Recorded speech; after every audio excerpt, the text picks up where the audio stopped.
Wow. Okay. Wow. This is a very third language that we're going to stream, and I'm actually going to learn it. This is a language I don't really know. So I have this book given to by my cousin, and it's JavaScript, and I haven't really touched it for years. So I thought, well, I should give JavaScript a try, you know. So I'm going to give it a shot, and I have my notepad and my Microsoft Edge. So that's all I need, right? I'm doing things correctly, right? So yes, I also can't wait for How to Train Your Dragon 3. And yes, I am hyped for Nintendo E3 tomorrow. Thank you, Edge. Oh, I didn't know you were into that stuff too, but you know, you're just a browser. So, or, you know, I'm sorry, Edge, for, I mean, not Edge, PDF viewer. Um, disguised as a browser. Um, Alright, so I already did the first chapter. I mean, this book kind of starts off really nice, actually, with the tutorial, where it actually make it sound interesting, as opposed to just saying print out hello world. I mean, this is sort of like a printout, but like an alert. I don't know. It sounds like there's supposed to be noises coming out from that alert, but it didn't. But I don't know. I could probably add a bell to it, but or the computer bell, but that's not going to be coming from the browser. So I'm going to move over to the next part, and this is going to be pretty much be an easy portion. There's like 90 chapters, well 89 to be exact, but there are like multiple sections inside this book. So I'm just gonna probably make a stream dedicated to like these parts of the book, and I'm gonna let everybody on Discord know that I'm streaming, because I don't have a bot that does it for me. I know Streamlabs OBS had something like that, and I just don't remember how to do it. Like, I did it before, but I don't remember because I don't do it often, you know. And since I'm doing it, you know, manually, it seems more personal, you know, or like there's more into it. So I'm gonna provide the link. Okay, so here we are. Let's start programming. What?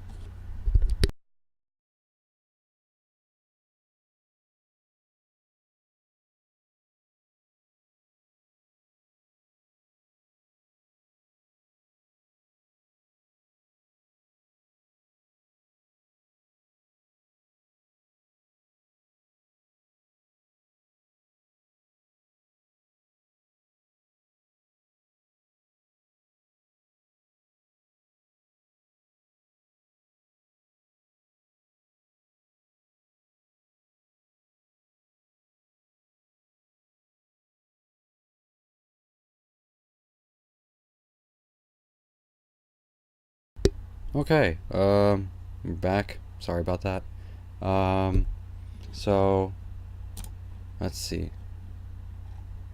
I need to okay, so this is gonna be the easy part. It's gonna be about variables, but I don't know if I can do variables with Notepad, and I shouldn't be staring at the table of contents because that's not going to tell me anything. So, and I'm not going to read off to you like, you know, the book, because, you know, it's too much, and this isn't a reading stream.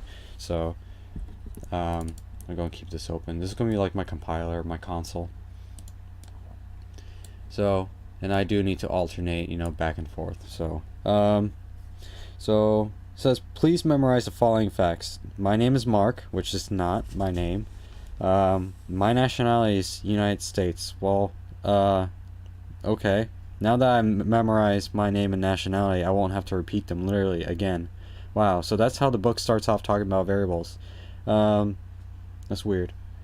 And I guess it does make sense because you don't have to worry about memorizing stuff. So, we'll create a variable, and apparently the syntax for variable is var. Oh gosh. Oh, why do I have caps lock on? Let's see if variable works here. Variable name equals Mark, and another variable, I guess, is nationality or race, and I don't know. Wow, this book dedicated like 3 pages. Why? Three, how many pages? 3, 4, 4 pages, 5 pages. Wow, that's 6 pages. 6 pages dedicated to variables. That is some dedication. And you know what? It's probably good because I'm just skimming through it and I'm not gonna read it all. But so I guess it talks about, like, doesn't matter what you name it, the variable, it's not gonna hurt you. You can name it Flugel. Author's name is Mark. Oh, Mark is referring to the author of the book. Okay, I see. The guy who keeps saying his own name. Yeah. Wow. Equals Mark. Jesus, it's like my teacher. It's like always using his name as an example for every concept. It's like that. So alert. So in case my name is not Mark, it's gonna be Andre. And a streamer. Yes. I'm a streamer. And also, hyped. Freaking yes. How to train your dragon.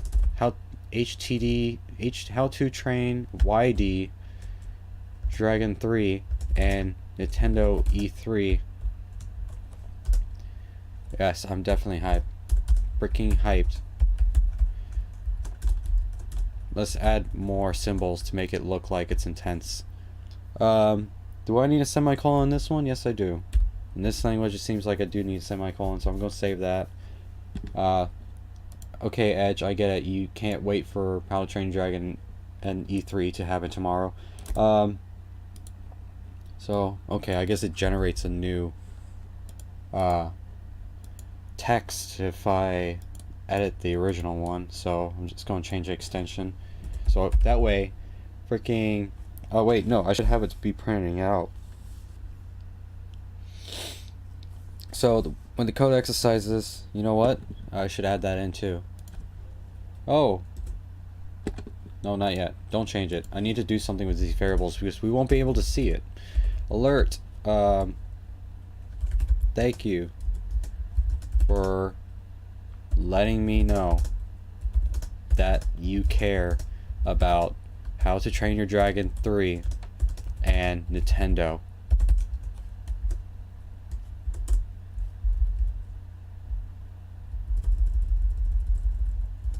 With love. Wait, I gotta have this squiggly line. Where the frick? Squiggly line. Microsoft Edge.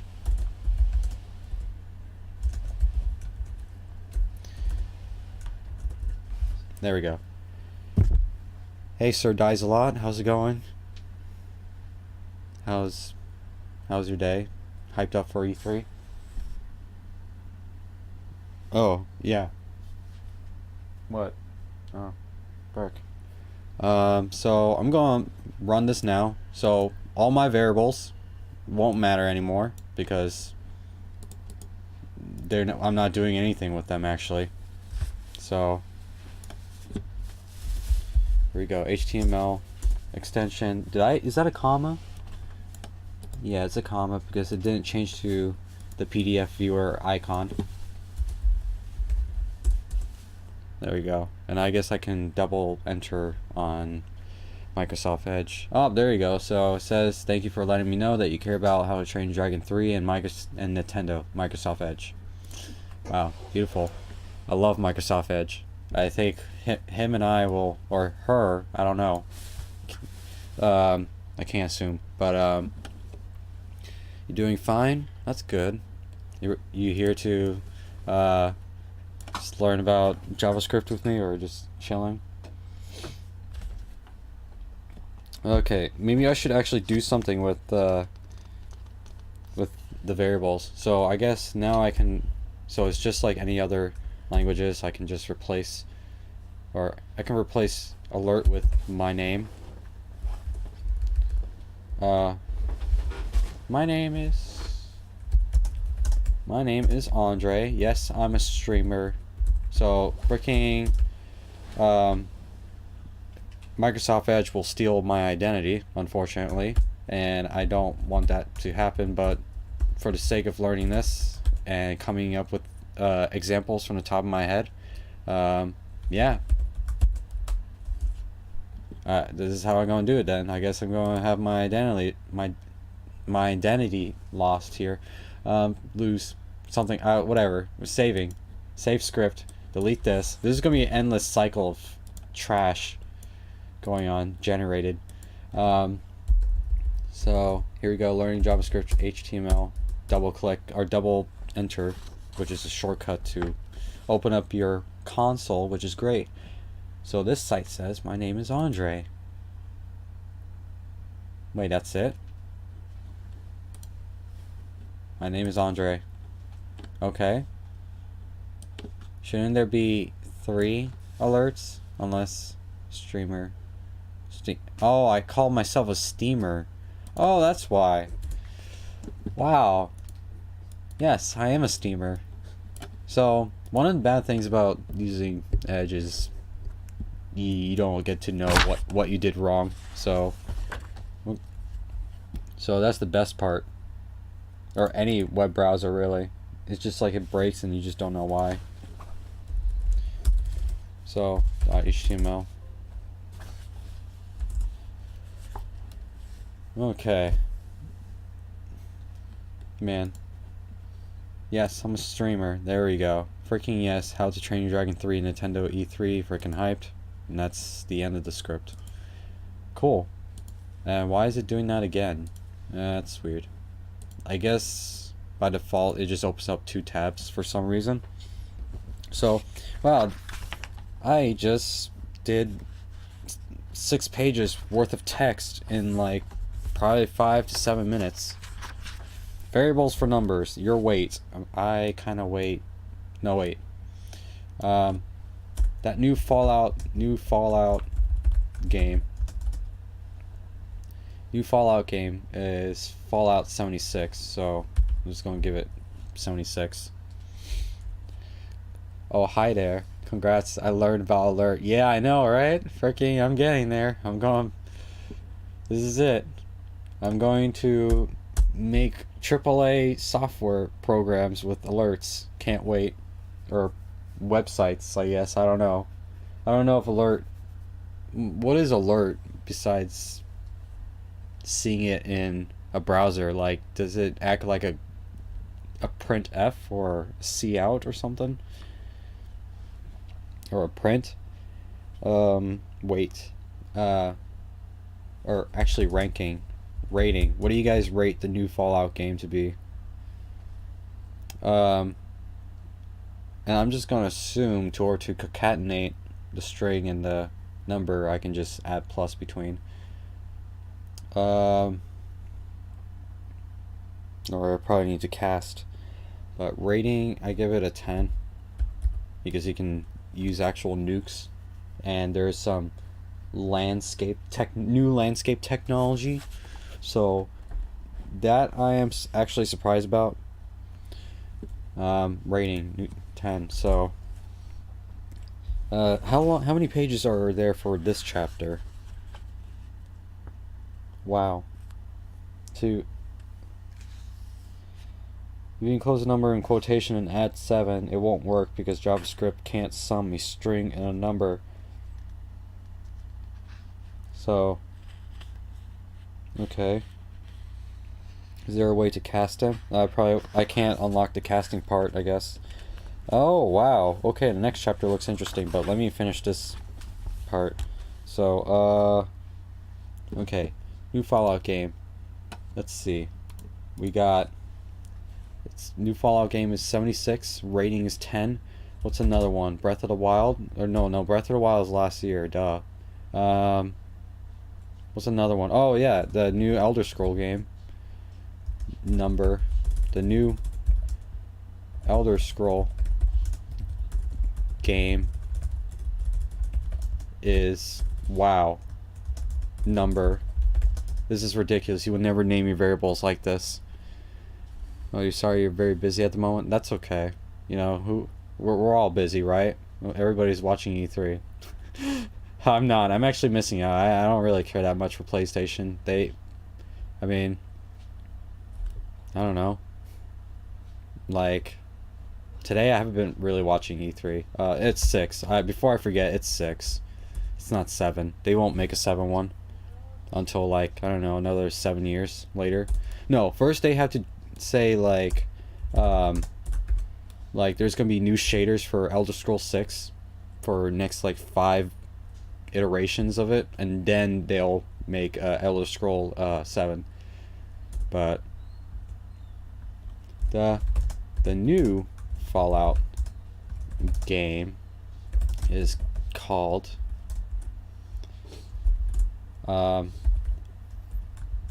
Fallout 76. Oh, nope, I gotta use what I made before, Fallout game. And then I gotta say, however, in addition to that,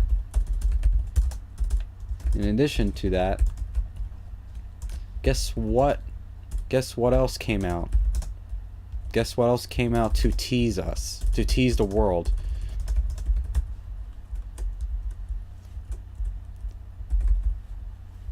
And that's going to be the Elder Scroll. Is it called Elder Scroll or the Elder? It doesn't matter. It's actually TES, so the Elder Scroll series. Elder Scroll. Freaking Elder Scroll. There's going to be so many alerts. It's going to be annoying. Freaking Elder Scroll for Alexa. Man, that was a nice Key and Peele skit, though. Alert. No. It's new Elder Scroll. Why did I name my variable this long? This is ridiculous. Number. And I forgot my semicolons because, you know, that's what I do. And before I compile this, or get it interpreted, or what is a markup language, right? So I'm going to, oh, and I forgot it makes a new script, and I'm going to save. Oh god, no. Close it before things get worse. Something. Let's move this in the middle. I don't like to see it in the corner there, because I'm going to get rid of this anyway, right? So, alright, let's do this. So, I have the script on the side. Where's my Microsoft Edge? Come on. So, there it is. Alright, the new Fallout game is called Fallout 76. Cool, so that replaces it. In addition to that, guess what else came to tease the world? Freaking Elder Scroll for Alexa. No, I'm joking. 6. Yeah. So, and also don't forget about Elder Scrolls 6, Blades. That's a thing that I forgot about that exists. It's mobile, I think, or their objective is to make it cross-platform too. Okay, so next chapter. 4 variable names, legal and illegal. So there are some reserved names. Okay, I get that idea. I know that. My var. Okay, chapter 5. That was quick. It's just learning about the reserves. You can't name it like what they already have it. But since I'm already doing it in markup language, I don't think they would mind. You know, since I'm doing it in HTML, whatever, or using text, Notepad, IDE. Okay, math expressions, familiar operators. So we got alert 2 plus 2, popular number. Popular number is not 12 minus 24.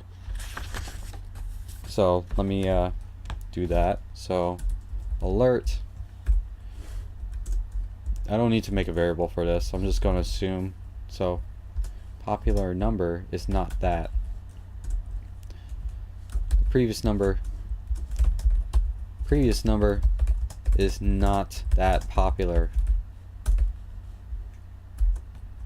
Wow, okay. I don't know the order of my tokens. Or grammar. So popular number is 42. And I'm just gonna alert that.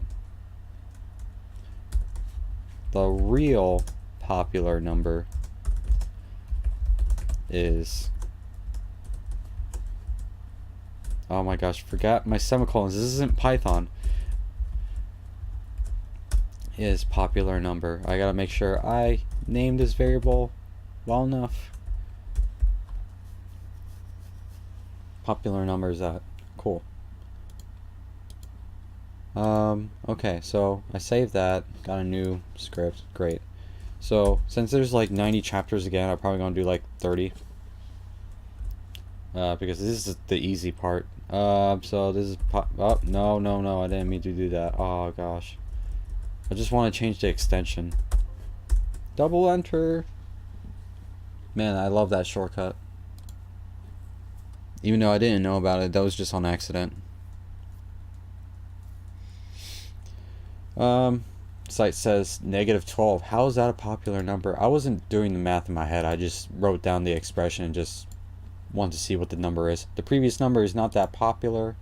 The real popular number is 42. Great. Awesome. No, I don't want to go through this again. Freaking, why open up a new tab? Okay. So, we get the idea of math expressions. Eliminating ambiguity. Oh, so you can do plus plus minus minus. Total cost. So total is 1 plus. Quick, do some math before I compile this. So I'm just gonna write off some expressions here. Wait. So is there ambiguity here?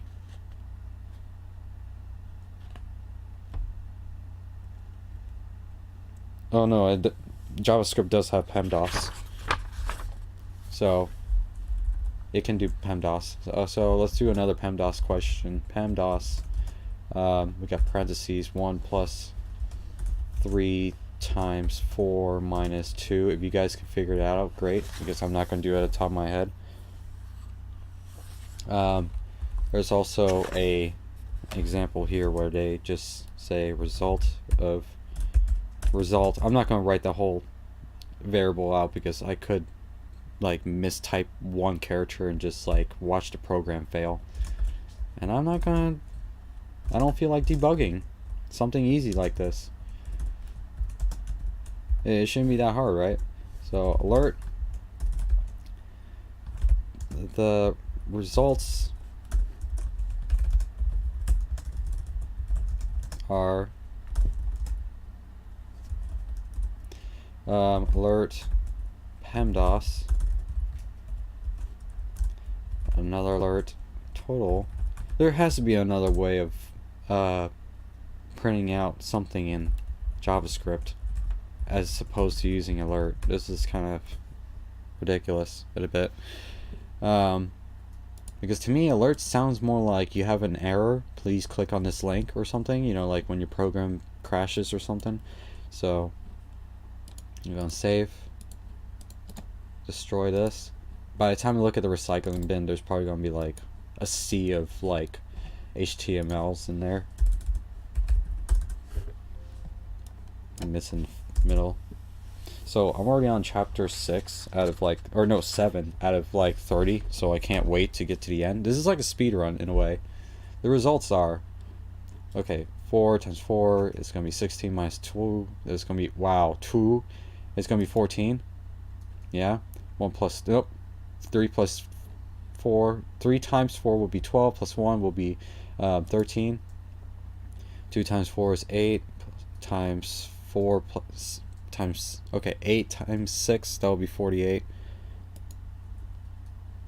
So, alright, cool. 48, awesome. So I was correct. No! I don't know what's the deal with having it run twice. I guess it's because of the number of tabs. Okay. Also, this book came with like coding exercises, so I guess I didn't have to have like a text editor or Microsoft Edge, but you know what, I kind of want to do it because it's been a while. Last time I touched this type of code was back in like web development in university, so I can't believe now, since like again I graduated, like now I have to refer to like back in the university times.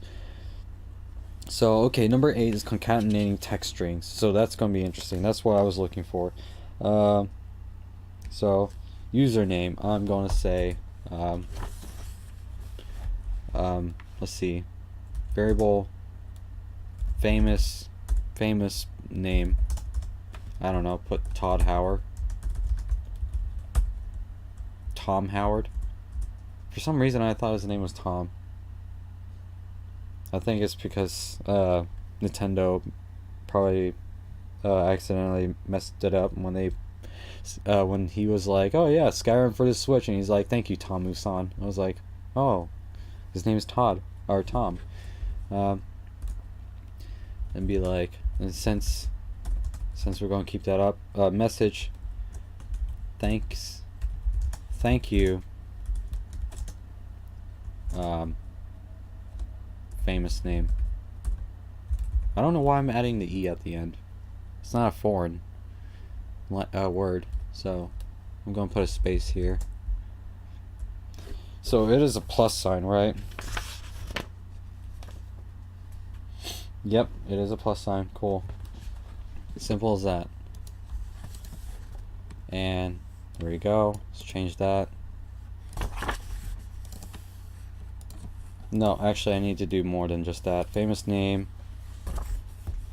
Name of the game. Game for Fallout 76. Thank you, Tom Howard, for giving us, need that space, for giving us game, which sounds weird when I wrote that out. So thank you, famous name, for giving us game. And however,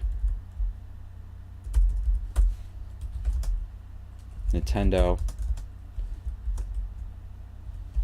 but I can't wait for Nintendo to own E3 this year. Tomorrow. There we go. So, because, you know, I'm a Nintendo boy. You know, I do respect, like, you know, other games.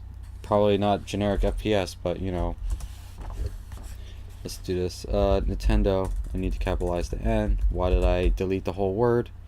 Nintendo. So, here we go. I'm going to save. Now I'm going to turn this into a, oh, I need to alert the message.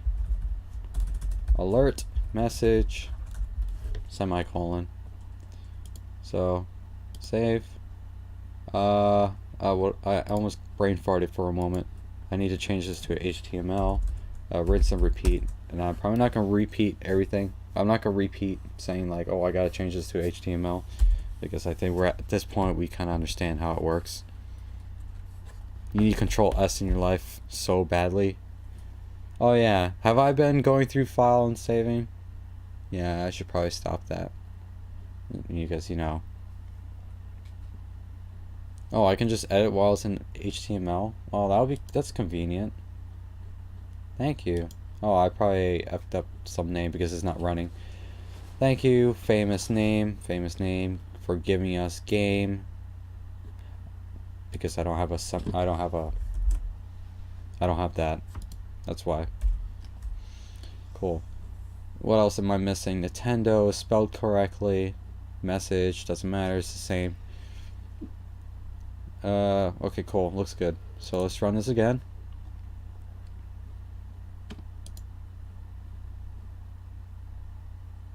VRN, are you lying to me? Are you lying?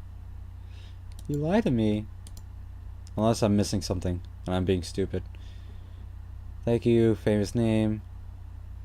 Spelled correctly, for giving us game. But Nintendo. Nintendo. Game. Famous name. Thank you. Colon. Message. Okay. I am concatenating them with the plus sign. So what's the deal?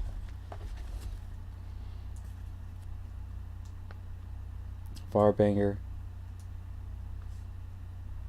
Message plus username plus banger.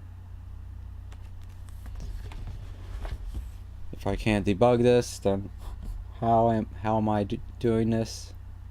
Let me copy and paste this just to make sure. Oh gosh, no. Okay, I can Control Z. Thank you. Quotation mark.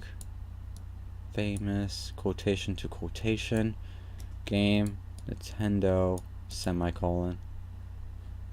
Quotation all the way down to here. Semicolon. Da da da. You sure?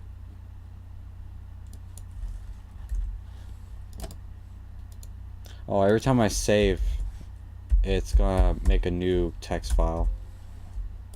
So I was opening up an old one, I guess. The one that wasn't working. Thank you, Todd Howard, for giving us Fallout 6, but I can't wait for Nintendo to own E3 this year tomorrow. There we go. That's the whole sentence right there. And we gotta see it again. Ah. I was editing the wrong thing the whole time. Well, I mean, frick. Alright, I mean, I was editing text. Wait, why is that running? Stop. Alright, wow, look at this. I get to learn about prompts. Beautiful. That way I don't have to write out a variable. Var, spec, species. You read it like 3 times knowing there was no errors? Yeah? I just opened up the wrong HTML. So var. Game company. It's gonna be prompt. Oh, whoa, okay. Prompt is a function, never mind. I was thinking, why is it... I read this like this for some reason.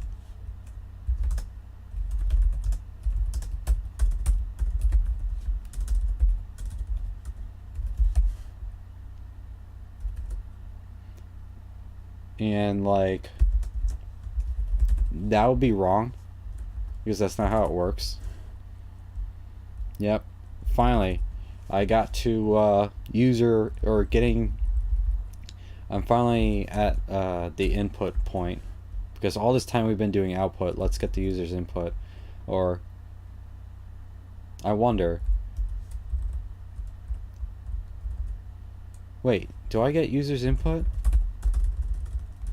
But I mean, the example that they have here in the first page of the chapter was having your species, you know, it says prompt, your species, question mark, and then the answer is human. So I was like, replace that with your favorite game company with Nintendo. Not how to do it. Oh, well, I mean, frick. Oh, okay, cool. So it is a default, it's just a default, this part here is default answer. So default answer is Nintendo. So also this book advocates that you read like 10 minutes and then you stop and just do the exercises, and I'm just like, no. That's, for me, that's not what I'm going to do. It's going to get really interesting later on in the book. Like, first of all, chapter 40 or something, chapter 35, it's going to be like functions, and I'm like, wow, ooh, wow, jeez.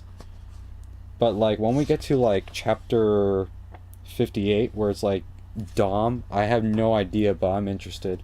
And then like there's objects, and then after objects is like browser control, and then there's like form validation, and then there's like exceptions. I was like blown away about this book. I was like, holy frick! Not only you learn about variables, you get to do useful things or like interesting things to it with it. So love my variable names. Helps me who is without audio. Oh, well, I'm glad it helps out, I guess. No, I don't have audio. You just listening. Oh, okay. Well, I mean, you just help you with who without audio. Oh, okay. So I can just like read out the variable names to you or something, and you can visualize the script. You know what? You know, to not have the Nightmare Tonight viewer in, you can probably like sleep with you can probably sleep with me talking and just like I'll read you off variable names while playing like a lullaby music in the background. So like that way you can sleep peacefully and not have to worry about any monsters. Like you were having in that you were mentioning in Discord, but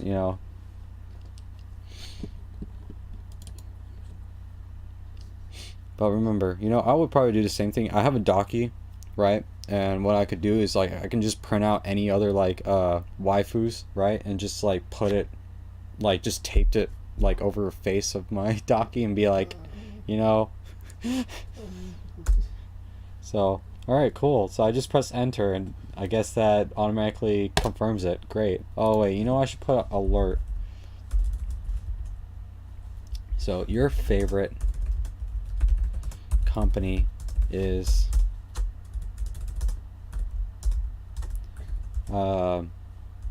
default answer.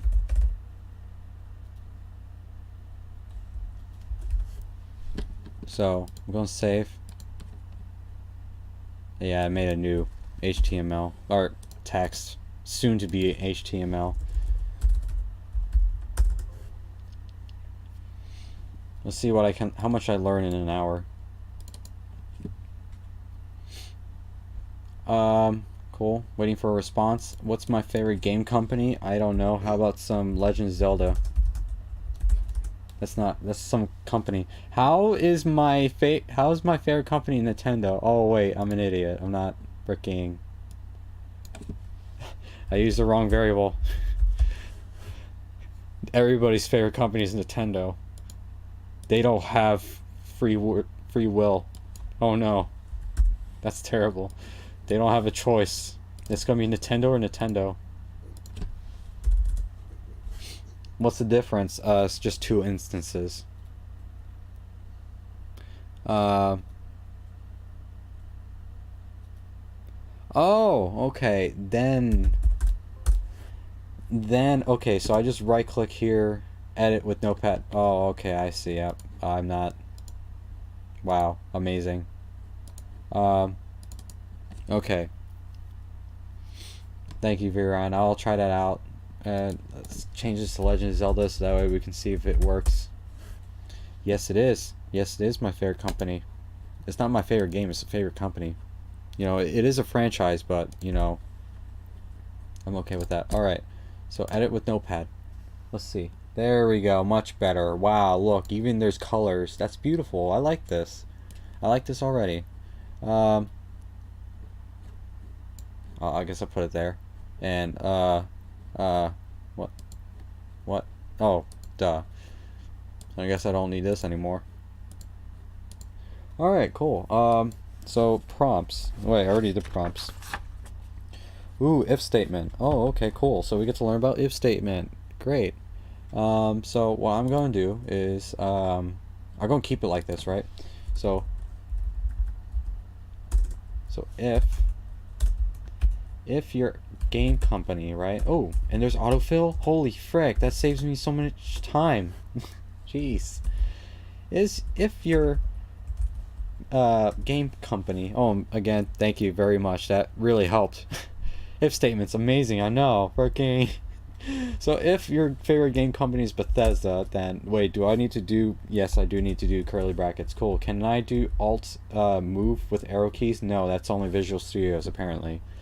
So if your game company is, if your favorite game company is Bethesda, which they pretty did darn good this year, I'm going to say, wow, good job, Bethesda.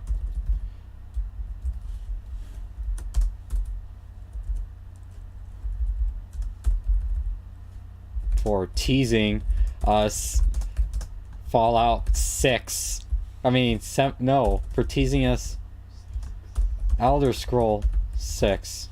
Because I don't really play a Fallout, but like, oh wait, is it? No, I can't use else yet because I didn't learn about else yet.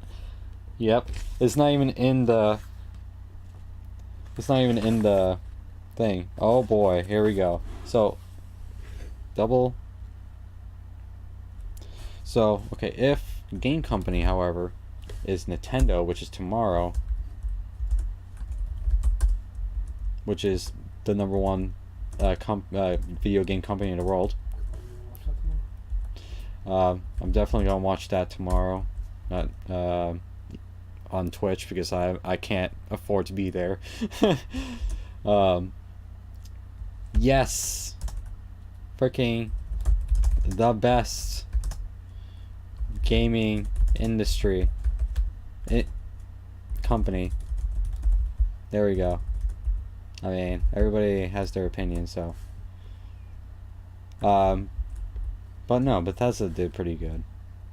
And if game company, one last one. If game company is, what is it? Now is Sony, right? Sony's on right now, so alert. I'm going to say, why is your stream down?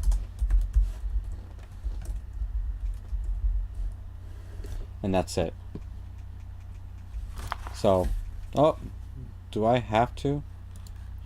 Alright, so, thanks to viewer end, let me get rid of this.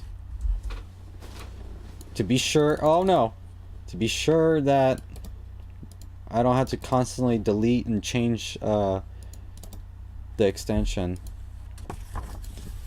I go and now edit with Notepad++, and let's run this. So, what's your favorite company? Stop using squiggly brackets for one-liners. I know. You're looking for E3 tomorrow. Wait, I didn't say to run that code. What the frick? Where's my... Oh no. Oh no. Where's my code? Alright. Come on. Work this time. No. Why? Why am I using older version? Come on. Why? Microsoft Edge. Frick, love me. Come on. Freaking love me, Edge. Like, I'm just trying to learn how to love, you know? Frick. Yes, freaking best company. Yeah, that's the spirit. So if I do Bethesda,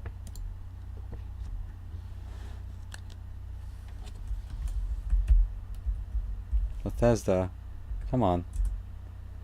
Wow, good job Bethesda for teasing us Elder Scrolls 6. Okay, we don't need to test the other condition. It works. We're just going to assume that it works. Wait, I almost deleted it. Alright, cool. Thank you, Viran. Okay, so, comparison operators. Let's talk a little bit more about triple equal sign.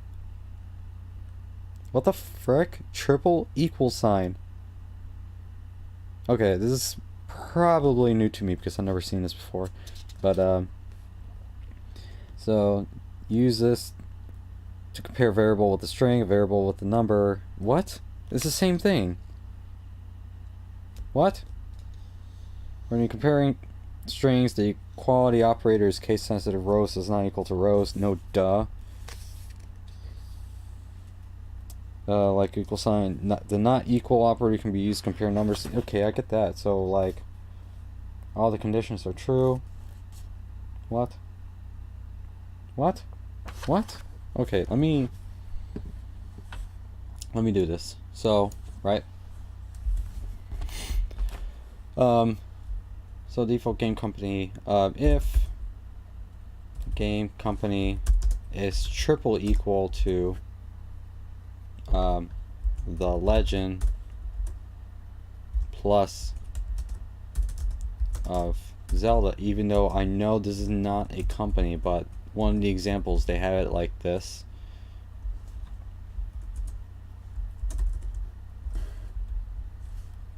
Alert.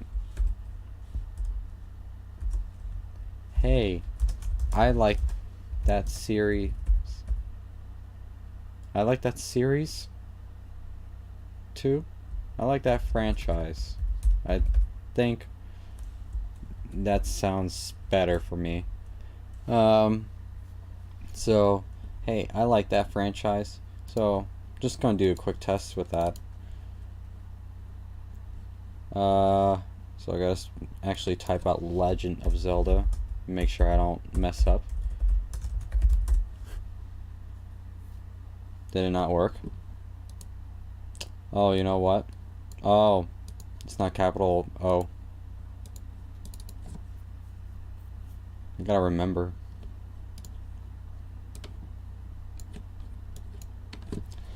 That would be capital L, lowercase o, Zelda.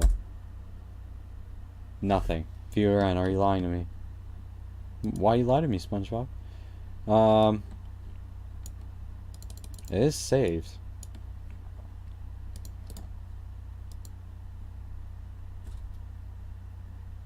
If game company is equal to that. What the heck?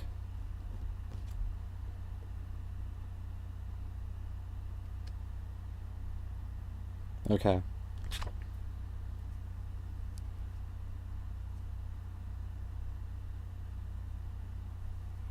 Case sensitive.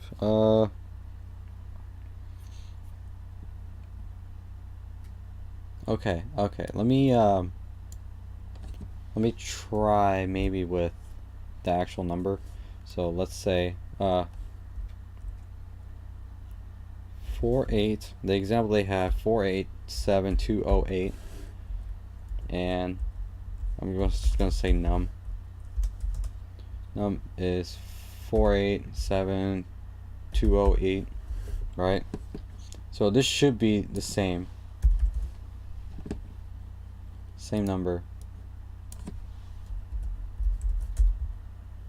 I mean, if it doesn't, then I can just blame the school, right? My education, because JavaScript's not my main language. Cough, cough. So this better work. Same number. Okay, so I just probably use a complicated example with Legend of Zelda. So if company is Nintendo, game company, and I know that I can double click here.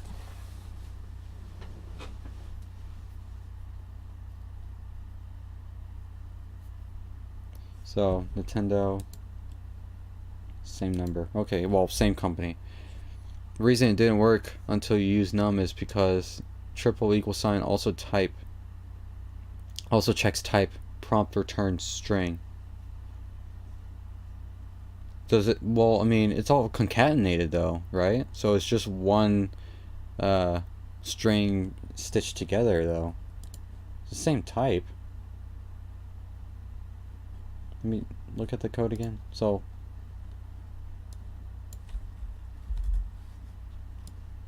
if I were to split this up,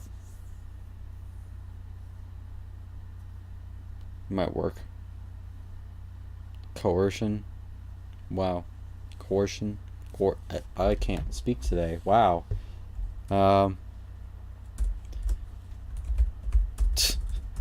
Here, let me spell it out. Maybe.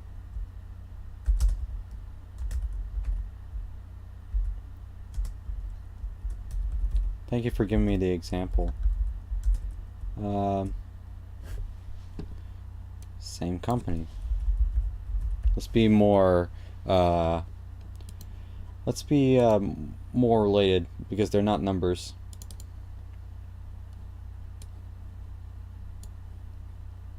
So there is no spaces.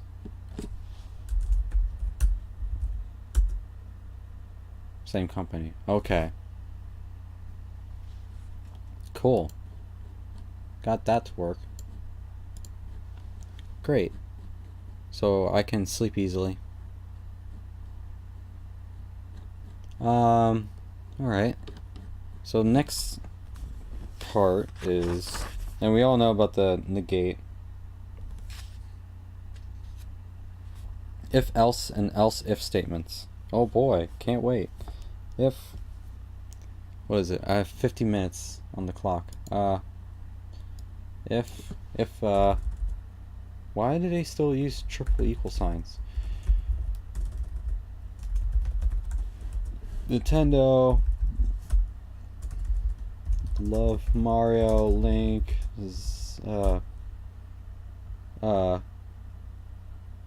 frick. Can't come up with the Nintendo franchise at the top of my head. Splatoon, etc. Or Metroid. Let's put some Metroid love. Else if. Game company equal to Sony or Square Enix.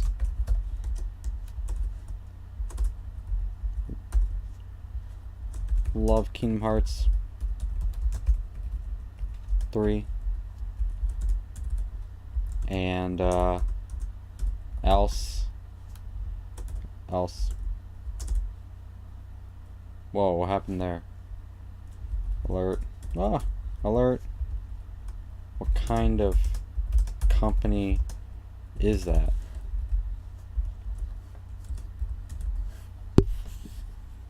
Oh, I finished my question mark. Where? Oh, okay, I see. Thank you. Line 7. Gotta give me that line number.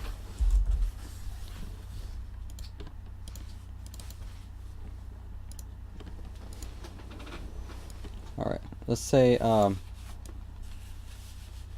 Square Enix.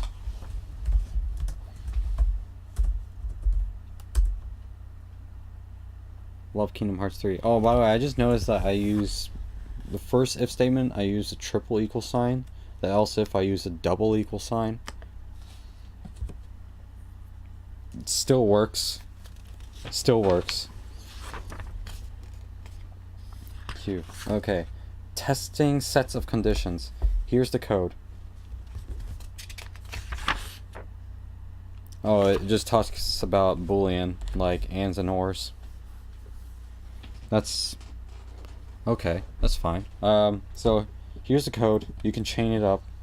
Okay, so here are the conditions. So game company, if your game company is this,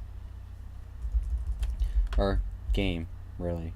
If your favorite game company is Nintendo, and oh no, you can't and like one answer.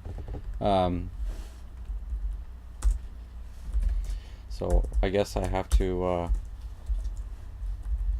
come up with a new one. Fave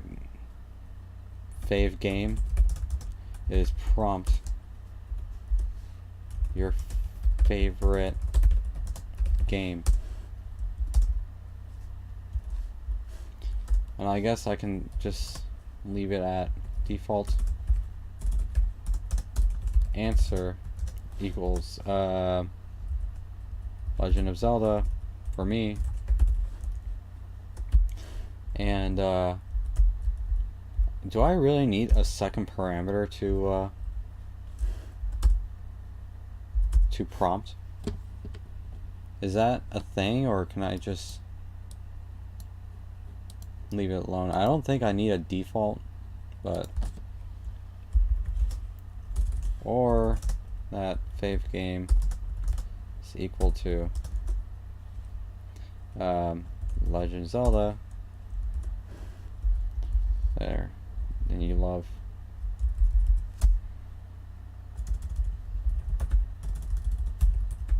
Nintendo and can't wait for Smash Switch.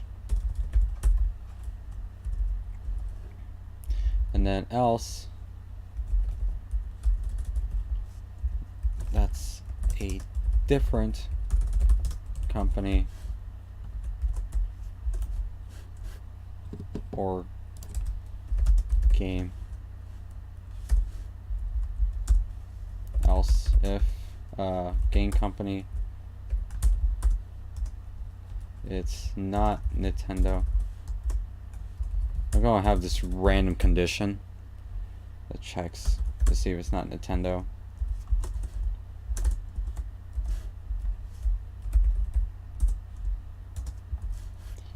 I'm gonna make that and because I don't know. Alert. Because I actually want to test out the else if in this case. Game company not equal to Nintendo, then you betray Nintendo. So else, that's a different company or game. So let's yeah, there we go. Let's do this.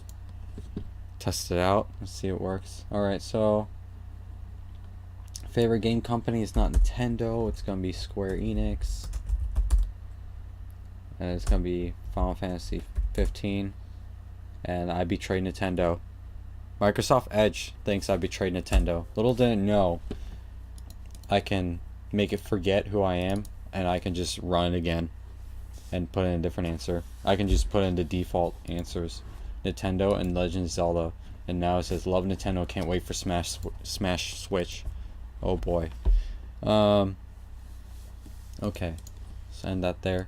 So that's it for 13. 14. If statements nested, that's just too many if statements. Arrays. Okay, now I'm interested. Arrays. So you know what? Fine. I'll do one example of nested if statements, right? So, if favorite game is Legend of Zelda, then alert. And you mentioned like I shouldn't just put squiggly brackets for one-liners, so I'm just gonna do that. I love Link. I love to ship Link and Zelda.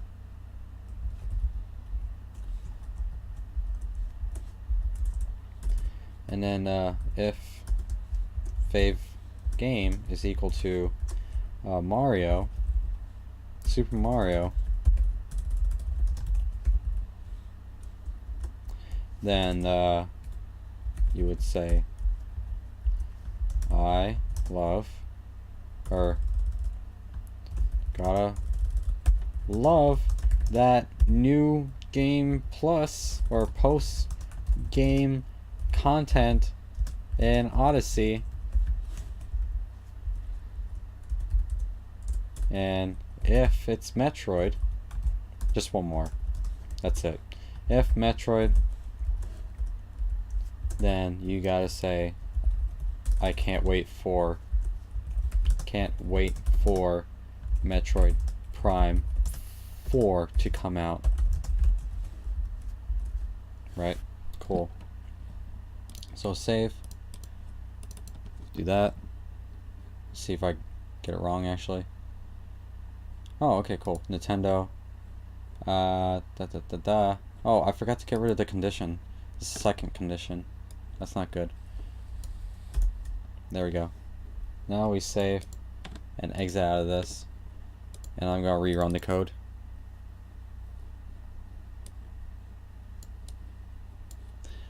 Favorite game company is Nintendo. Favorite game, I'm gonna go with Metroid. Can't wait for Metroid 4 to come out. Yay, okay, so that's nested if statements. So, arrays. Assign some string values to arrays. Cities, that's too many. So they have like 5 variables for 5 cities. So to already have an array, we're gonna have, oops, that's supposed to be done in Notepad++. So in order to have arrays, I would have to do something like this. So let's say smash switch Metroid Prime 4, Legend of Zelda, Foe, come on, Legend of Zelda, Mario, Super Mario, Aces. That's a new one. That's the new Mario game is coming out, but it's tennis. So I got 5 random games, 4 because I can't count. Pokemon Switch. There we go. So, oh, past the 1 hour mark. Okay, so let's see how much I learned. Well, that learned quite a lot in the basics. Mixed array. Oh, so you can do mixed arrays. Okay, so yeah, I know. I guess I made it to arrays in 1 hour. Default answer. Well, these should be. I should be respectful to the array. So I should name it Nintendo Games. And then be like alert. Nintendo. The most hyped game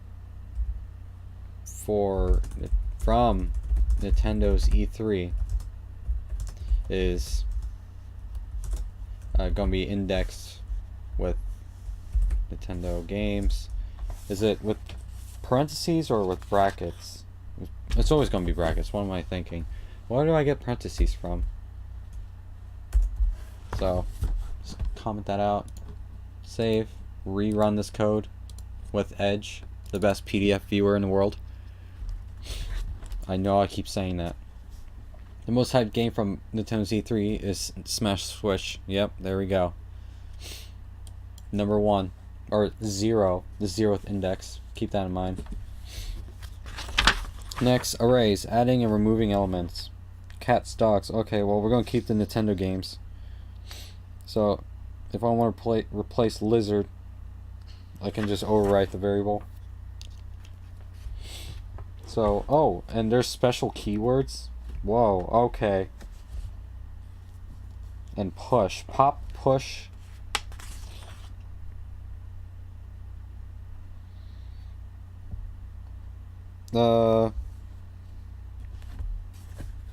Okay, so back to why do I not have Notepad displayed? So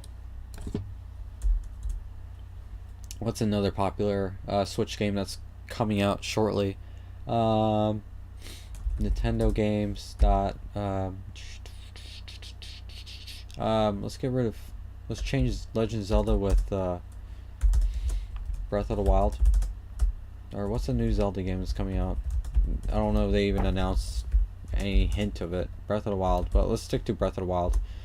And I can do Nintendo games dot push.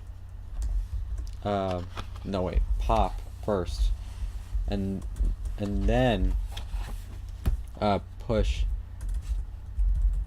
What do you call it? Mario Kart.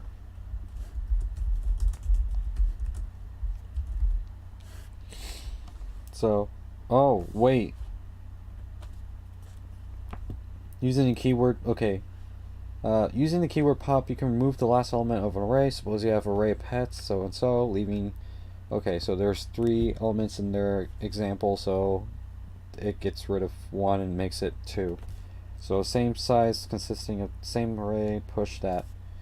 So I can push a string of elements into. I can push multiple games into this array. So let's put Fire Emblem. Was it Fates? That's the new one. I never really played Fire Emblem. Wow, you know, and that just made me realize I never got a chance to finish Radiant Dawn. Oh, frick.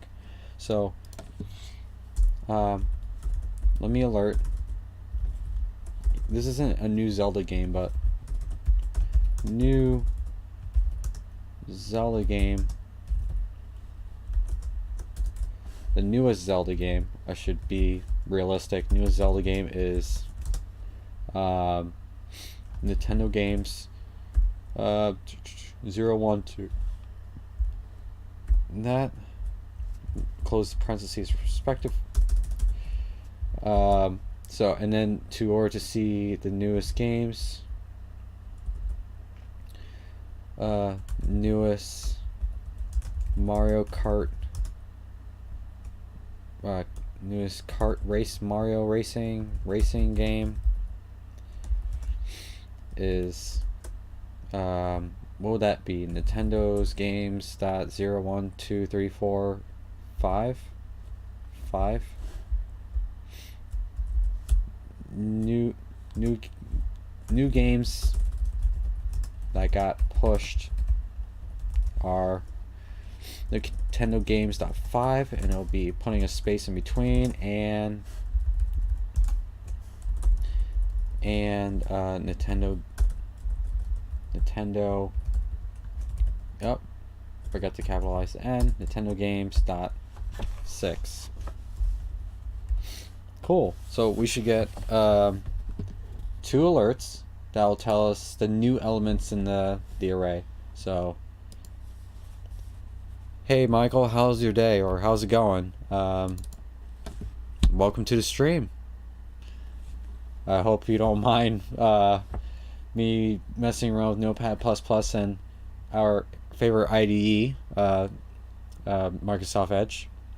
So, yeah, but welcome. So the newest Zelda game was Breath of the Wild. So that was last year, but who knows? Tomorrow they're gonna tell us, oh yeah, there's a hint. There's gonna be a new Zelda game. I can't wait. Freaking, I'll be jumping up and down like a little kid in my pajamas.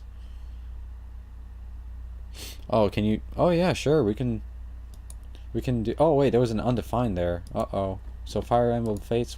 Did I miscount it? I must have miscounted. Yeah, sure. What exercise? Like, we can try out an exercise or something. What do you got?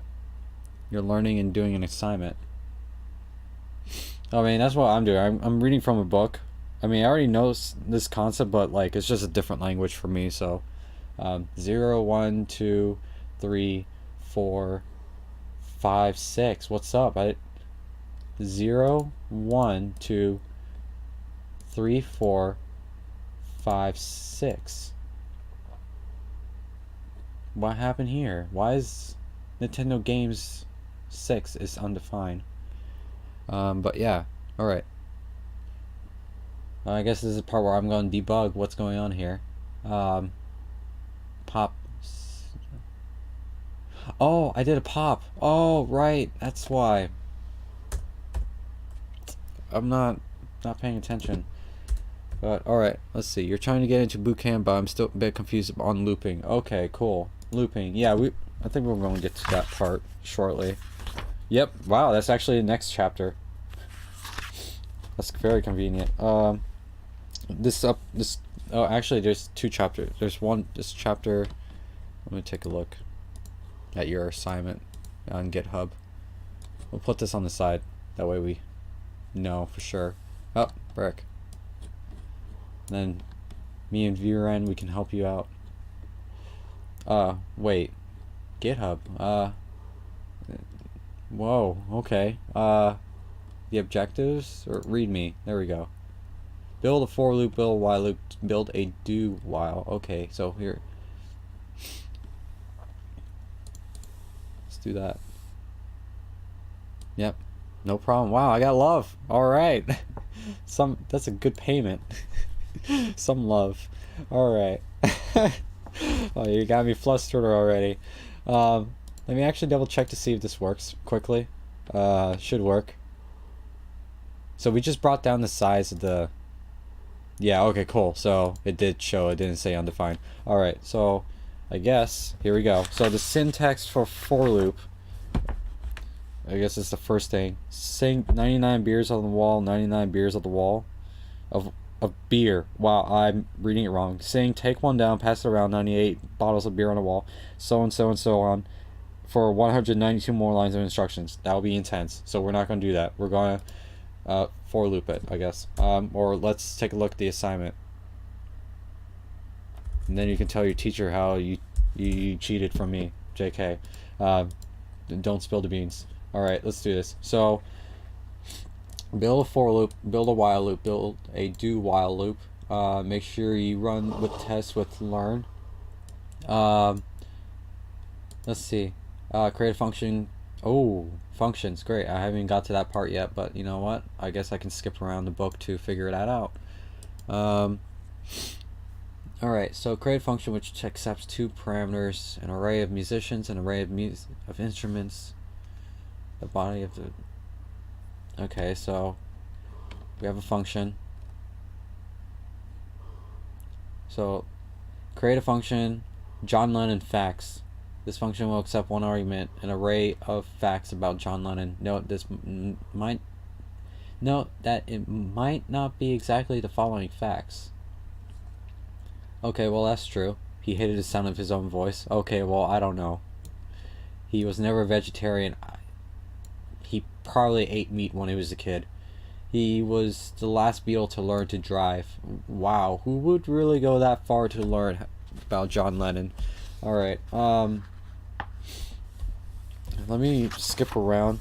I guess this is like the ultimate test. That way I can skip like 15 chapters. Or less than 15 chapters. Where's the functions? Or I should probably look at the table of contents instead of just like randomly going through the book. Functions. Alright, cool. Function tell time. Okay, so it's function. And in this case, it'll be John Lennon facts. Lennon facts. There we go. That'll take in one argument, an array of facts about John Lennon. Okay, this is actually, I would have to go out of scope of this book and just like look it up on Google. Passing in array in JavaScript. So let's see, where do I go? Passing an array as a function parameter in JavaScript. Okay, cool. Call me on my cell phone. What the frick? Alright. Oh, okay. Well, I guess I'm going to open up. Okay. So we got an array. This args. Okay, that's strange. That scares me. Params. Process it in there. No. Call me dot apply. Okay, let's take a look at a cleaner example. Okay, I should probably look on this one first. And pass by value and pass by reference in JavaScript. Wait, you can pass by reference? For call. Okay, well, how about an array, please? You know what? I'll do a test. I'm gonna figure it out on my own. Test array. Right? And I'm going to say John Lennon facts. Wait. I'm going to say const facts is equal to he was the last Beatle. Ooh, Beatle? Is that even a thing? Beatle? Beatle to learn to drive. Creeper. He was never a vegetarian.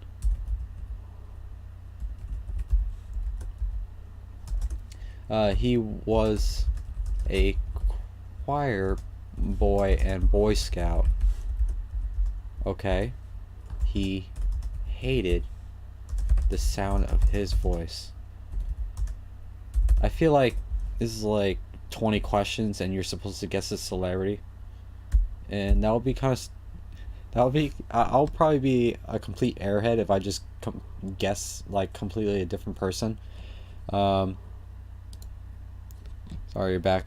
And with sound. Oh, okay, cool. So here's the situation. We are fast forwarding ahead to like chapter 35, where we learn about functions, right? And we're going to do Michael's assignment. So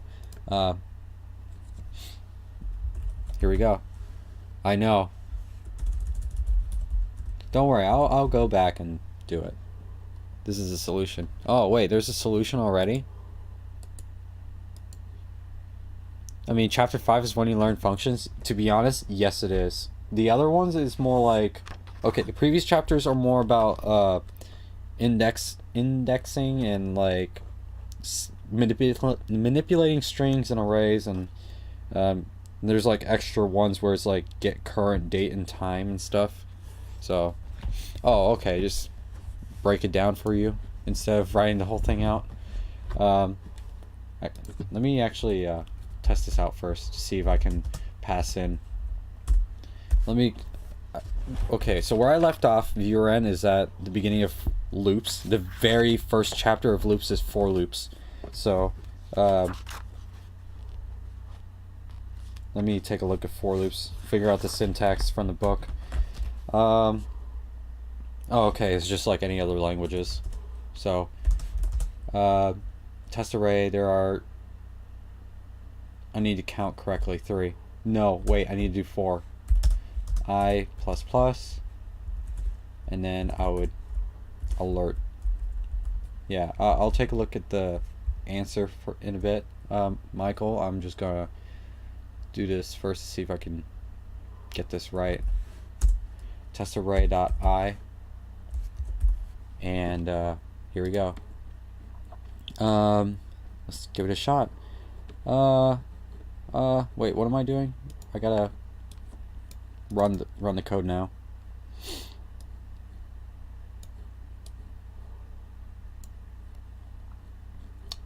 It's not working. Can I do functions like this in Notepad?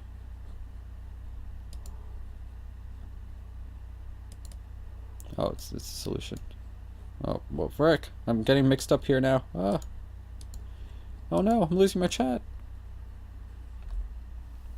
I mean, I could probably come up with an easier way to explain loops as opposed to using your homework as a reference. I mean, how do I call the function? No, you're good. Like, it's just like I don't know the syntax with like JavaScript, but I can like do it in like other languages. We do it with flag. No, why flag? I don't know. I'm using the school program, which is learn.co. I never heard of that before. I apologize. For loops nested. What? Break. How do I call the function John Lennon? Function call. Wait, I should go back to 35. What am I doing? Functions, tell time. Function, keyword, the name of my... Okay, this is just a breakdown. Passing them, greeting user. Greet user.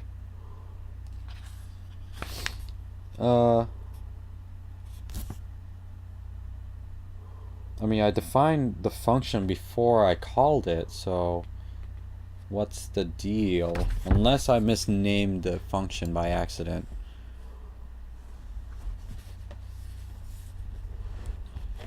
Facts, it is a test array.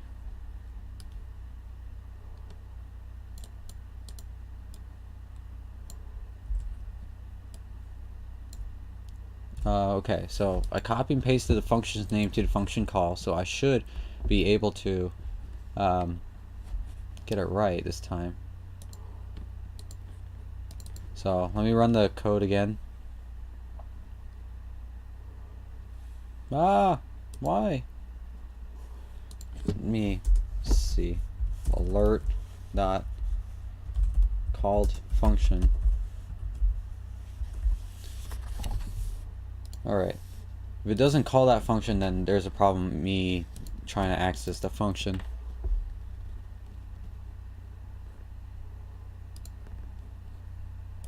Yeah, so it's not calling the functions for some reason.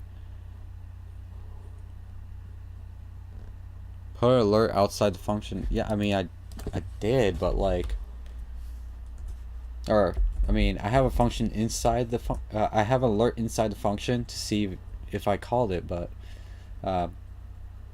after calling the function.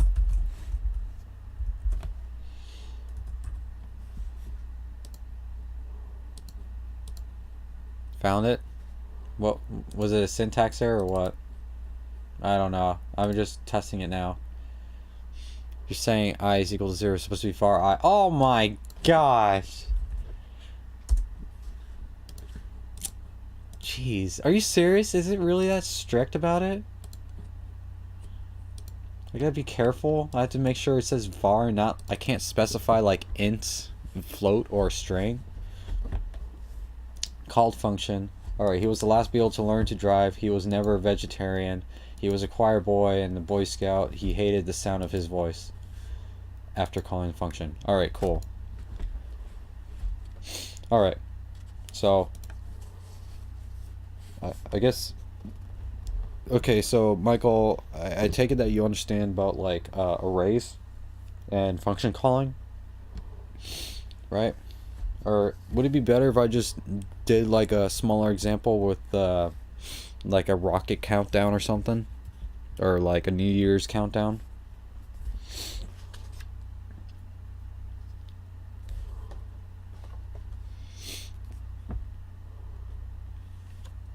You understand array a bit and function. Okay. So array is just a collection of random things. Function is just a block of code that does stuff that you can call or access. So I guess that kind of makes me eligible to skip like some of these chapters, but I'll probably go and take a look. How you put the function and the loop together. Okay, so that would be arguments. So, alright. So,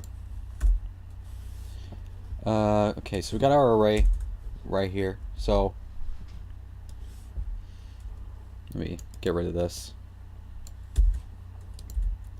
So, we got our array here, right, from that question that was given, right here. And here we go. Let's put this on the side. For some reason it didn't split the screen. Alright, so you're with me? Comments. How do you do comments? It's like right here. Triple. Yep, alright.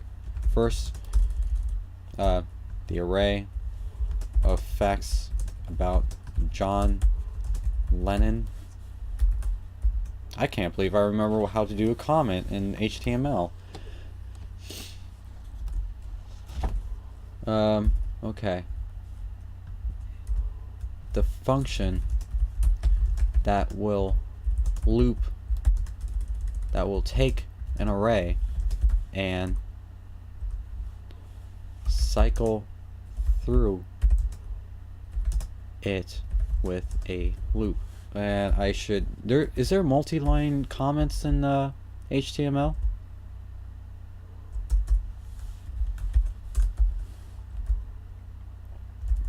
Because that would be cool. That would be nice. Okay. Alright, so here's the order.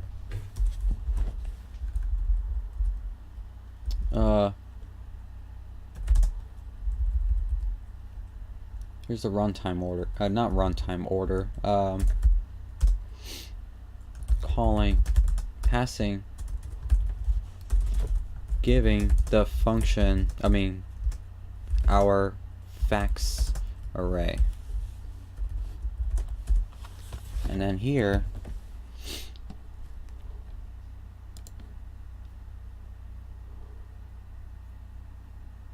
on the solution, they're also using const. I'm not familiar with const in JavaScript, but if I were to assume, this is like C++, const is just telling like the computer or the compiler like, hey, like, I'm not changing the variable, I'm not doing anything else to a list. This is final. Like, I'm going to make a promise with you, compiler, that nothing here will be changed. It's going to be constant. Like, if you think about it, x plus 2 equals 4, we can all guess that x is going to be 2. But the plus 2 part, I mean, it's, wow, oh my gosh, did I just say x plus 2 is equal to 2? Oh my god, I apologize. I meant to say 4, but like, x is the variable, the plus 2 part is constant, and that will never change. But yeah, so what a const array, we promise that's not going to be changed. I promise that we won't change the list, the array.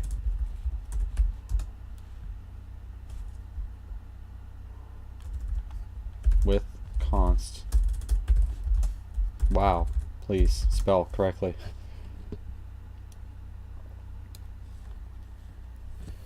So, okay, is the array is empty?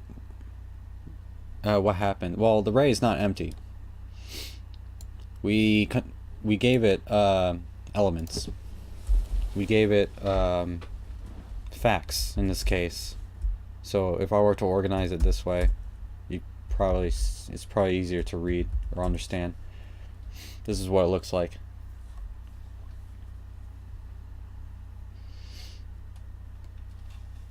So, oh, you're talking about the solution? I need to take a look at that.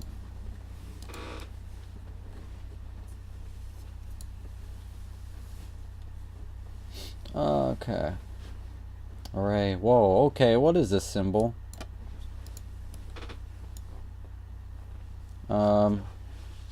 Okay, this is weird. So, John Lennon facts. Where's the array? It's empty.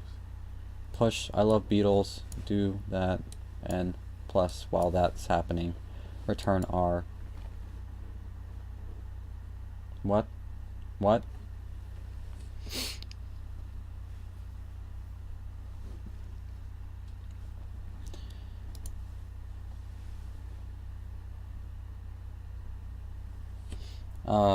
Wow. This is I don't understand right now. But yeah, hopefully viewer end's helping you out with that, or I see that's what's going on, but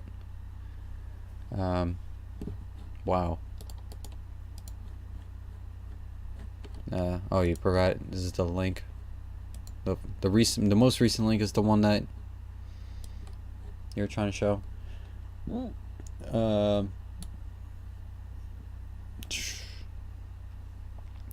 Okay, so we got a function.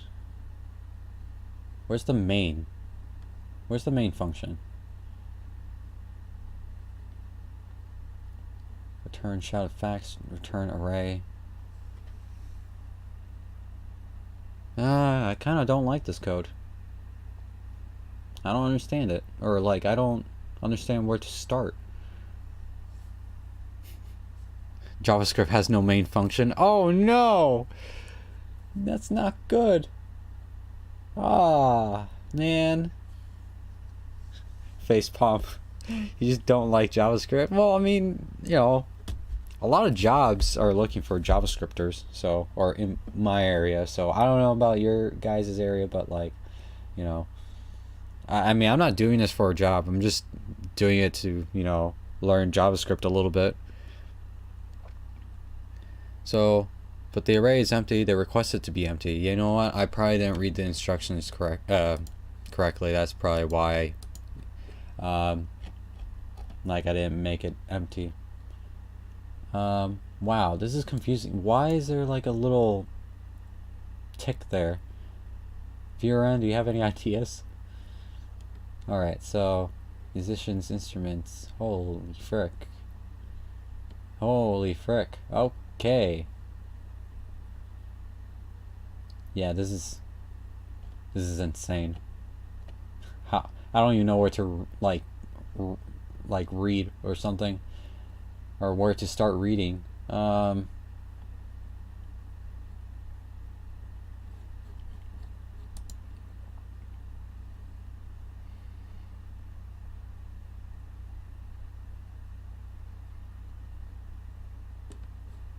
So it creates so create a function, the Beatles play, which accepts two parameters, an array of musicians and an array of instruments. The body of the function should create an empty array stored in a variable. And okay, that's easy. That's the empty array stored in a variable. Whoa, what was that? What? I just got an alert and it didn't go through Twitch. I'm not supposed to be hearing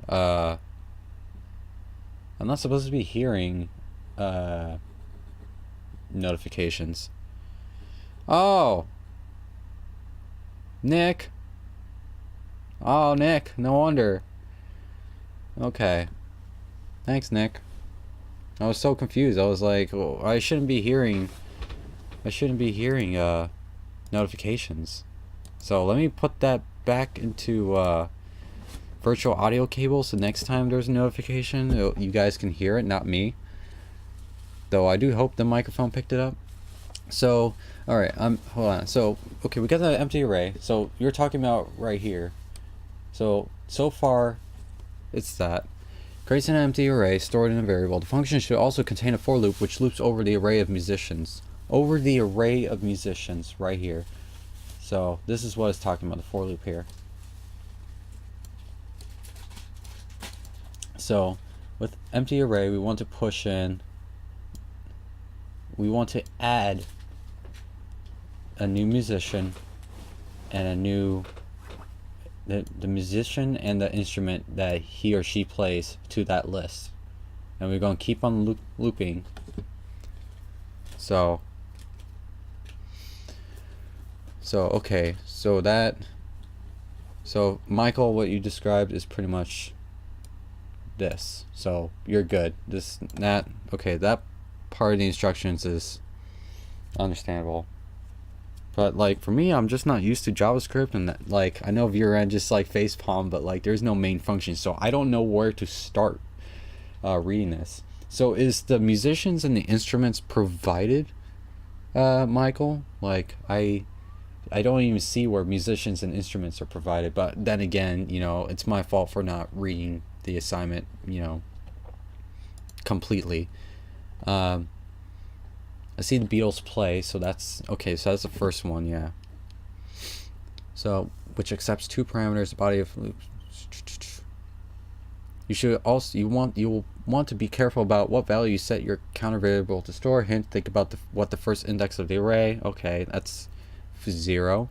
The first time through the loop, the body of the loop should create a string using the first index of the musicians array and the first index of the instruments array. So assuming that the musicians and the instruments are the same size list, this string should be added to an empty array you created. The loop should make the same sentence for every member of the musicians array. The function should return the array of strings to create a function called John. Okay, so the first bullet point is for this function. The second bullet point, which is the one I mostly read, was this one. So, and that's where these things came in. Yes, supposedly provided index test. Okay. So they provide the arrays. Okay, cool. Sounds good to me. So what I did here is wrong already. So I'm not supposed to define an array already.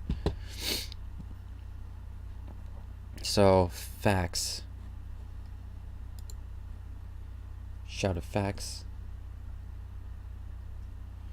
Wow. So they make a new, you make a constant empty array, shout of facts, and then you push the facts like he was the last Beatle to learn to drive, he was never a vegetarian, he was a choir boy and Boy Scout, he hated the sound of his own voice, and you put that into this array. So with this empty array that your teacher made here, he or she added the facts that are listed in the instructions to that empty array, incremented until it reaches the end of the facts array. So when it reaches to after he hated the sound of his voice, then it breaks out of the while loop, and then it returns the array. Whoa, did I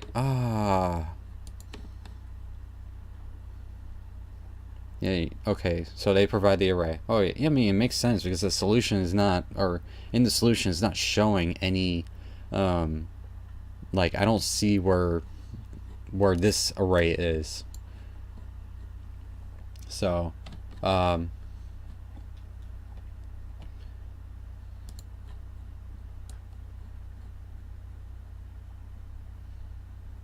trying to, oh, you know what, I can just add it here. So alright, what else? Oh. The job is to make the functions. They provide the program that runs the functions. Oh, okay. Alright, cool. Because I noticed there's no function calls, and that's probably the main reason why I couldn't figure out where it started, because there is no like function calls like I did here. So like we made a function and we passed in a array to a function, it goes all the way up here and loops through to echo out the content inside this array. So okay, so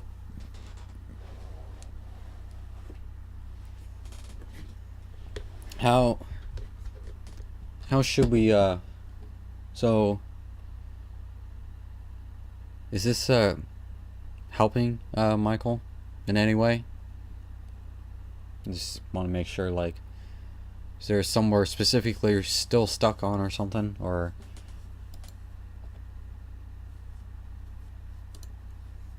do you want me to like provide like a more simpler a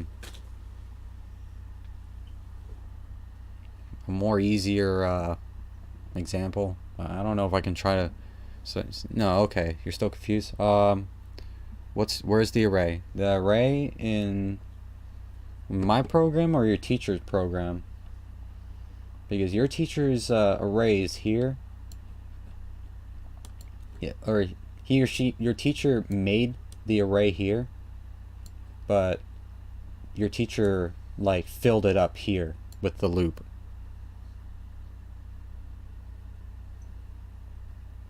Your teacher's program. Okay, so your teacher named your arrays R, like as in the pirate R, because you know arrays, they start off with the, you know, the sound of the pirate noise R, ARR sounds. I know it's kind of cringy for me to kind of say it, but so we start off with the Beatles play, right?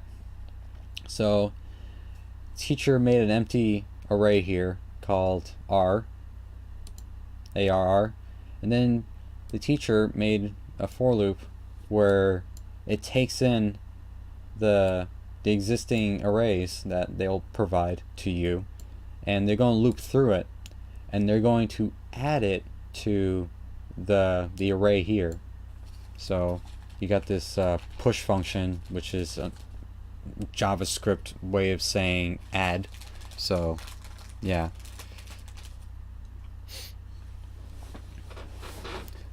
You know what? Here, actually, what I could do is just I can copy and paste this code, right? I should have done that before, right? And just do that. All right, and then we can start saying stuff. So, all right, let's focus on one program or one function at a time, right? Is that better if we just do one function at a time?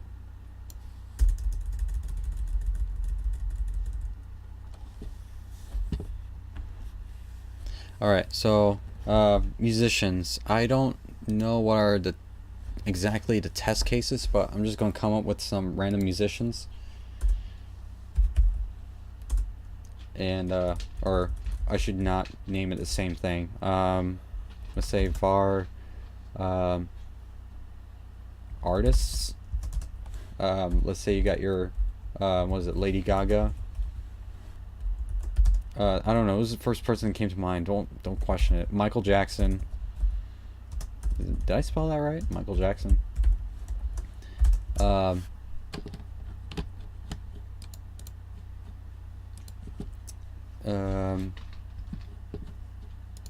Let's see. The Beatles. And one more. We'll do 4.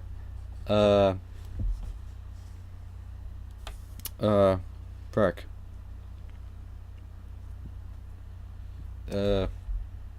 I'm not good with artists or Eminem. There we go. I couldn't think at the time, and I was like, you know, I actually listened to Eminem. So artists, and then we've got their instruments. What kind of failing are you getting? Like at least case failing, or is there an error? Oh, I don't know. Lady Gaga, she sings. A singer. Michael Jackson, King of Pop. I'm just gonna write a description. They're not. I mean, King of Pop is not an instrument. Beatles, various instruments, and Eminem raps. And we're gonna call Beatle. What is it? Result array is equal to the Beatles play artists and instruments. Wow, how convenient. I freaking named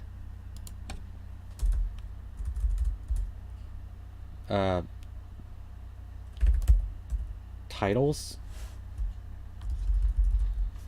She's frick.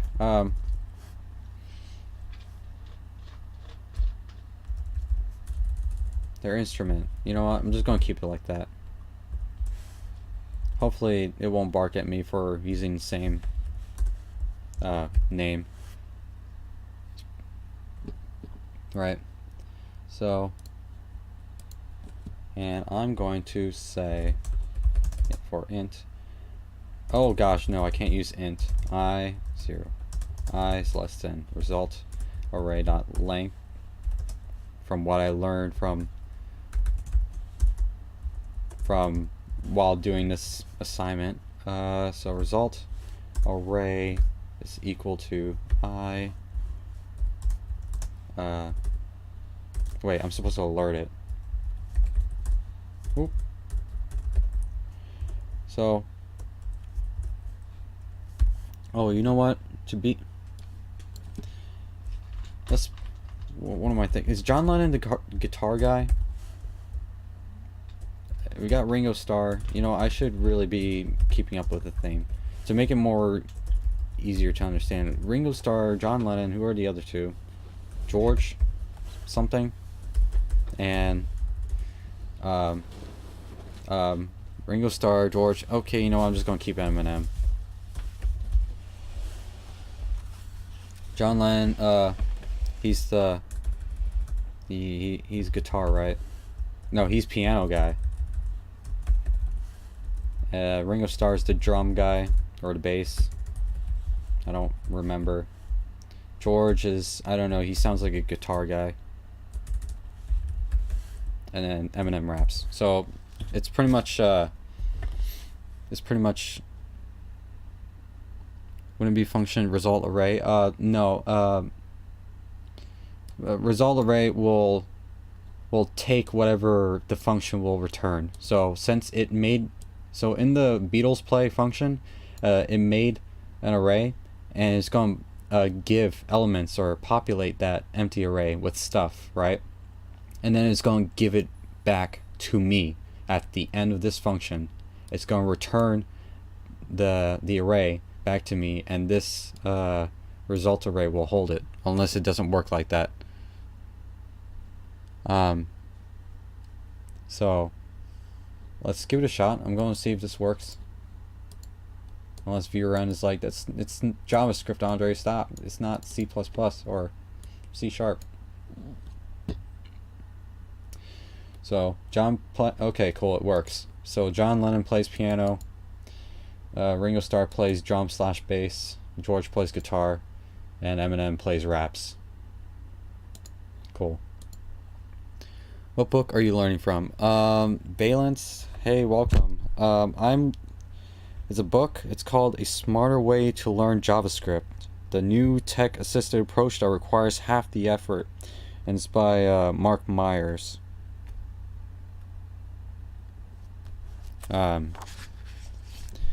It's pretty interesting, the book. To me, I thought, since the first chapter is about like alerts, which is pretty much your print out function, I thought it would make a noise, which would be a good way to grab like the reader's attention, or like grab a newcomer attention to make something cool immediately with one line of code. But I guess that's not the case. But this book looks really interesting because, like, okay, for me, I already know all the basic stuff of, like, with strings and numbers and like if statements and all that loops and stuff. But like as I look through the table of contents, it gets really interesting. Like, I don't even know what DOM is, and then it goes on to talk about objects, which I kind of know, and then but then it like talks about browser control and form validation and exceptions. I was like, whoa, this seems pretty cool. This is a pretty cool book. And so, like, I don't know, I would probably recommend it. I mean, it's kind of early for me to like say it, but like it does look pretty interesting, especially like where I see like later in the book. So you just read, like, he kind of advocates you to read like 10 minutes of the book, and then like to reinforce what you learn, he has like small examples up online. But I don't do the online examples because I kind of already know, and I can learn quickly from just looking at the chapter. There's so many written examples here in the chapter, so yeah. Yeah, but it was a gift to me, so like I don't know how much it costs. You can probably find a PDF online. I don't know, but so I just had this book in my bookshelf, or my small book library, for a few years, and I never bothered to read it until now. So I thought this will be a nice stream where, you know, we can gather around and do some JavaScript. So I'm doing a mini course on learn.co. Again, I don't know, learn.co. Already passed dual credit. Oh wow, yeah. You're in. You broke the system. You got 200%. Jeez. All right, but anyway, let's get back to understanding the code here. So the homework, they expect you to write out the functions, but they will provide something like this to you. So but the way I write the code is, I mean, there is no main function, unfortunately, in JavaScript, because it's not something I'm used to, nor should I have to struggle figuring out how to figure out where to read the code first to understand how the program, you know, executes the script. But so here we go. This is the order. So we got going down the order, the way I see it. The arrays, or yeah, we're gonna go here. Here are the test cases, the test arrays, right? That will be input, or that will be passed into the function. I can't see where's my, why is it cut off a bit? There.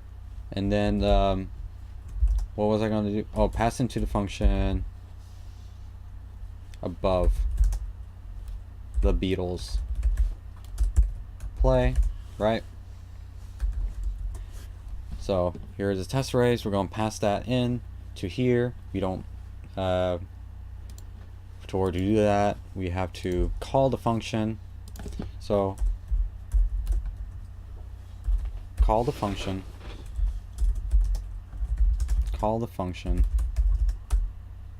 and pass it in. You know what? I could probably snip this, right?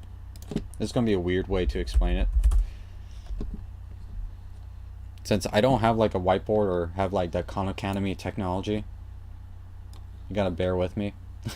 Here we go. This is gonna be better than Microsoft Paint. Here we go. I got a highlighter. Well, what else do I need? Alright, here we go. So when the program runs, where's my mouse? Alright, when the program runs, it's gonna read this first because it's top to bottom. So it's gonna read all through this function. Oh my gosh, this is intense. So it's going to say, okay, this function exists. So we know it exists. We may need to use it later. So we will use it later, right? So and that's your job in the homework, right? Is to make the function. And for our test cases, I made 2 arrays. They're called artists and instruments respectively. You got John Lennon, Ringo Starr, George, and Eminem. Eminem is not Beatles, but please bear with me because I don't remember their names.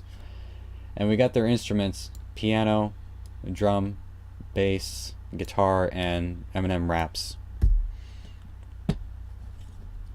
Yeah. Oh wait, so you already got the thing? It passed on your program? So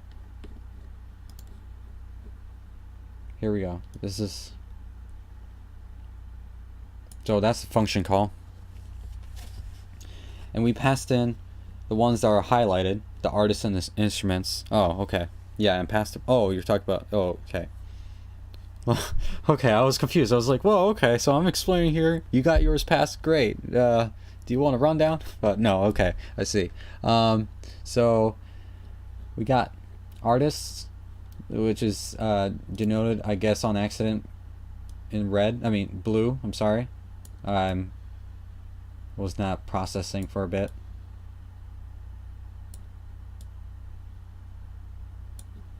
Right. Got John Lennon, Ringo Starr. Oh my gosh, why did I cross over Ringo Starr? George and Eminem. Cool. So I guess I can also circle this and then red here. Instruments for red. So we're going to be consistent. So there are 2 arrays, artists and instruments. One is blue, one is red, and we want to access this function. That's the homework. So the teacher will need to, first of all, you need to make sure that the function name matches with what they're gonna call. So make sure you have your function name, the Beatles play, and then just pass in the arrays. So what is this, red? Okay, so we're gonna pass in our 2 arrays. It's going to be artists and instruments. And the reason why we got to pass in those two arrays is because this function, when you made the Beatles play function, it has the two parameters that's expecting to be an array, musicians and instruments, right? So, and here, what we have here, this is going to be crazy because it's black. This is an empty array that is asking, right? So where's the rubric or whatever? Oh boy, this is gonna be weird. And use snipping. Yeah, okay, there we go. Cool. Let's see if I can. Okay, so function the Beatle plays is highlighted in blue and yellow here. In this case, I'm just matching up right now. Now, which will accept two parameters: the array of musicians and artists, which we did. Or yeah, that's what's right here. This is the two parameters. It's going to be assumed to be an array because, you know, you're going to mess around with it. You're going to treat it like an array when you do a for loop. And so I made my two arrays for the parameters. Musicians, in this case, they're artists. Instruments, they're instruments. I just kept the names of the second parameter and the array the same. Hopefully that's not confusing with the name change. So down here, we call the function and we supply it with the two arrays that we made. So back up here. Now, okay, I just went back. I just realized that I just started over. But okay, inside the function you have an empty array, right? And it's denoted with the, I don't know why they want it to be const, but you can have it var. You have array. You can name it whatever you want. People typically just name it ARR sometimes, and it's just equal to nothing. You have the empty brackets. Unlike the test cases that we have over here, we already supply it with you know, content. So all right, here's the fun part. So I think we're good here, right? I can do that, right? I'll just leave those little ticks there.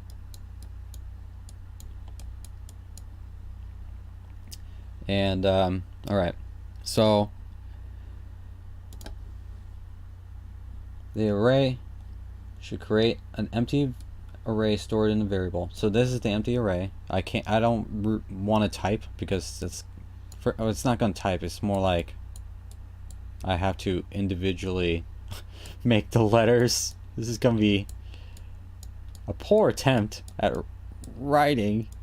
Oh gosh. Oh geez. Array. Oh my gosh, that's not even an A. That looks like a Q. Empty array. Alright, this is the power of snippet. Alright, empty array. So we got that. The function should also loop over the array of musicians. So in this case, we only want to care about the length of the musicians. Let me change that to blue. Musicians.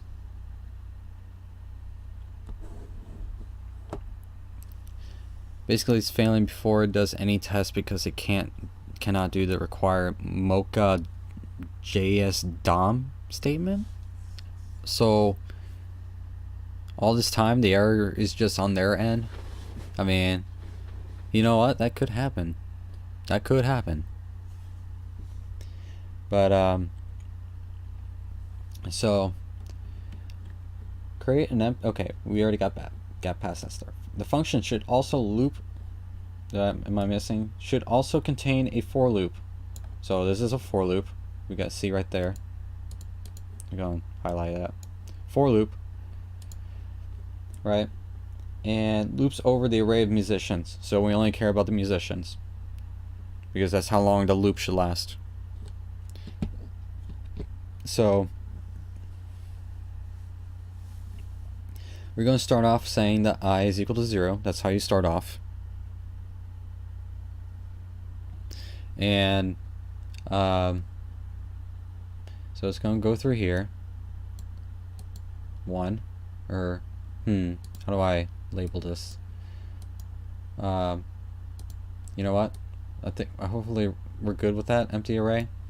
I'm gonna name it 1 right here. 2, just gonna look through this, and then after, whoa, what? Oh, this is a second variable. Wait, that's so weird. Why would you do that? Okay, I see what they did. So they initialized their two iterators. Well, this one is the iterator. This one is gonna be like the test condition. And as they have it here, it's like if I is less than L, in this case if I is less than the length of musicians, which in this case will be 3, because you start with 0, 1, 2, and 3. 0, 1, 2, 3. Let's keep it over here. So if 0 is less than 3, then run this code. So here's, I'm gonna put 2, 3,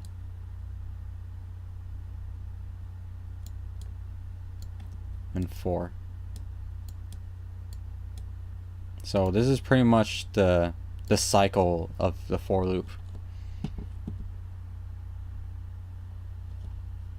Because we're supposed to code it from scratch. Oh, wait, hold on. Okay, so, well, that's what you think somehow. Maybe we code it in a different way to make it pass. I'm still thinking it's a project package thing. Oh, yeah, it could be. I don't know, because it's like having, you can just use a var instead of a const, really. Yeah, if I were to do that right now,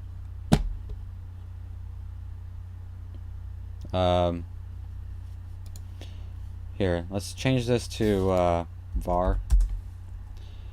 I don't know what these signs are, so I'm just going to get rid of it.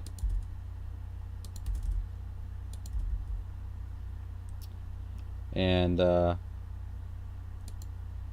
musicians, I'm assuming it's a string, so plays. I'm assuming that the array that they have is a string, because you can't say John Lennon is 5. That won't make sense. Push.r, let's run that. And if we do this now,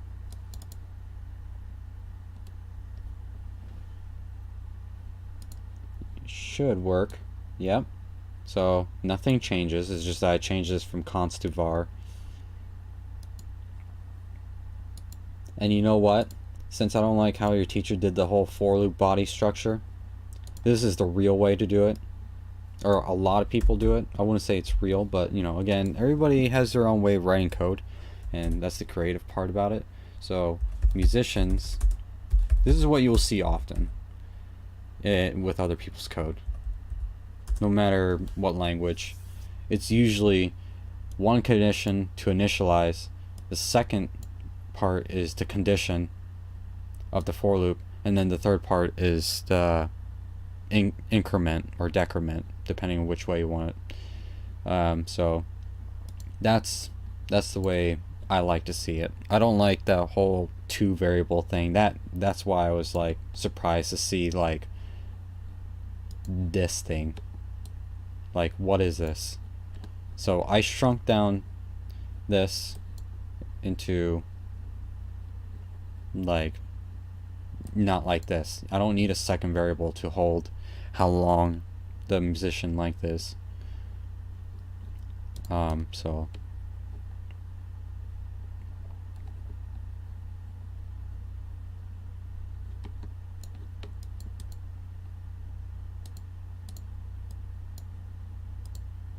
So yeah, so you can do it like the way I have it here, you know.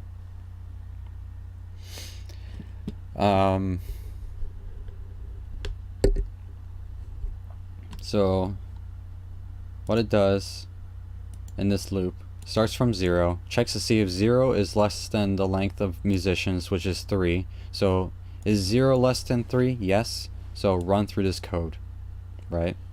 in this code, it's going to take the 0th index of musician and the 0th index of instruments.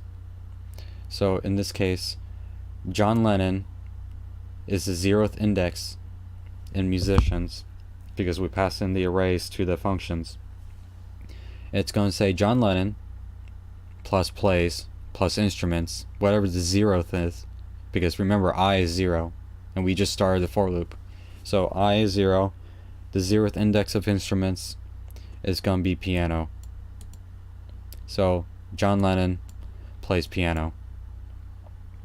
So, and then we move on. After that, it increments. After it goes through the code, it increments by 1. And now and then it goes back to here. It doesn't go all the way back to let I be equal to 0. So if I were to use the snipping tool again, it's probably a little hectic to see all these like marks and stuff. So let me get rid of that.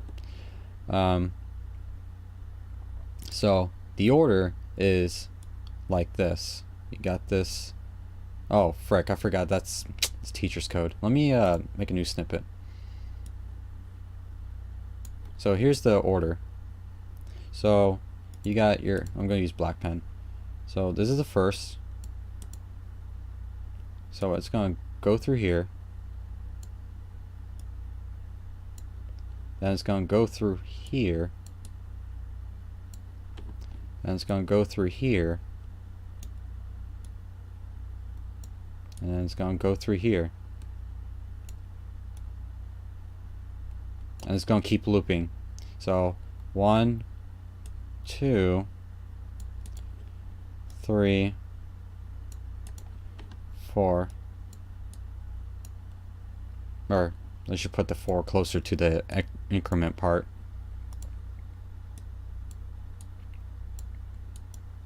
Right here. So I know, Microsoft Edge, hashtag. See, Danny McGee gets it. Hey, welcome to the stream. Alright. Oh, you're in, you gotta go. Oh no.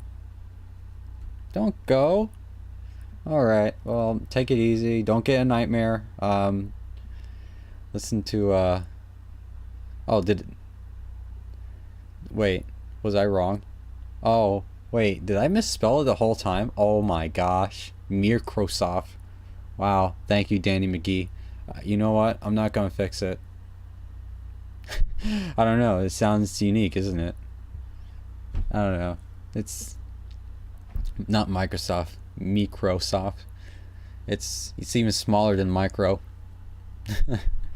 Alright, so, but Michael, did you get like the structure of the for loop though? At least it's not trademark infringement. Yeah, freaking God forbid that one I between the M and R, I might get sued by Apple.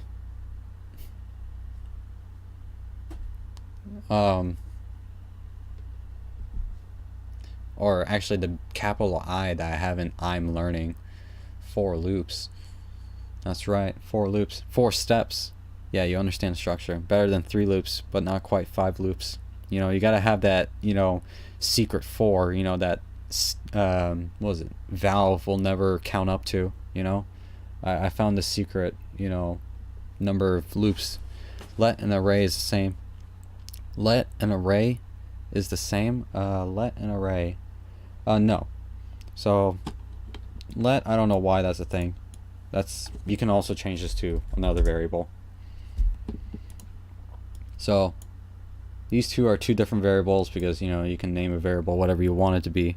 You prefer Fruit Loops personally? Dang, dude. That's... wow. I don't know if I can top that loop. Oh, man. What's the structure for a Fruit Loop? Is it a circle? And, you got your initialize condition and your increment, and then that makes it a triangle. How many I don't know how you make a Fruit Loop. I mean var, let and var. Oh yeah, let and var are the same thing. So I can run this code now, right? And just like close my eyes and tie my hand behind my chair and watch this work. So yeah, so it does the same thing. I don't know, to be honest. I mean, again, I'm not an expert in JavaScript and or like other languages like Java. There, you know what? To be honest, like any languages that have C in it, I'm more comfortable with it. If it has the, if a language starts off with C, you know, that's good. You know, you have that Drake meme where it's just like, I push away like Java, and then like I freaking like smile and point to a list of a collage of languages that starts off with C. But JavaScript, I don't know. Let and var, I think, I feel like that's the same thing, honestly. I mean, I could obviously, it could be wrong, but you know. So you can literally take the teacher's code and just rearrange it to var. Matter of fact, you can just copy the code that I have right now, and it's different than your teacher's. Just don't let your teacher know that that you got help from me, and you know they think that you're cheating. Class Fruit Loop, bowl delicious, void Fruit Loop, bowl soggy. This delicious is not soggy. So you don't eat Fruit Loops with milk, McGee? That's intense. I don't know how you can do it. Welcome to Salty Spittoon. How tough are you? I eat Fruit Loops without milk. Yeah, so without even more milk? It'll more for learning for me, so I understand better. Oh wait, okay. I'm sorry. What? More for learning for me, so you like jazz? Oh yes, I like jazz. I do like. Oh, okay, well I do like the beats, but I don't know if there's any lyrics to jazz. This delicious equal to not soggy and has milk. Wait, how does that work? This delicious is not soggy and has milk. But wouldn't the milk make it soggy? I'm confused. What is this conspiracy? Oh, yeah. So faking cool.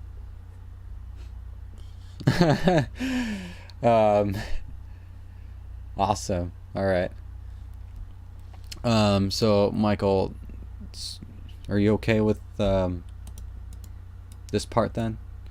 So it loops through the two array parameters, and you know it just adds them to this array.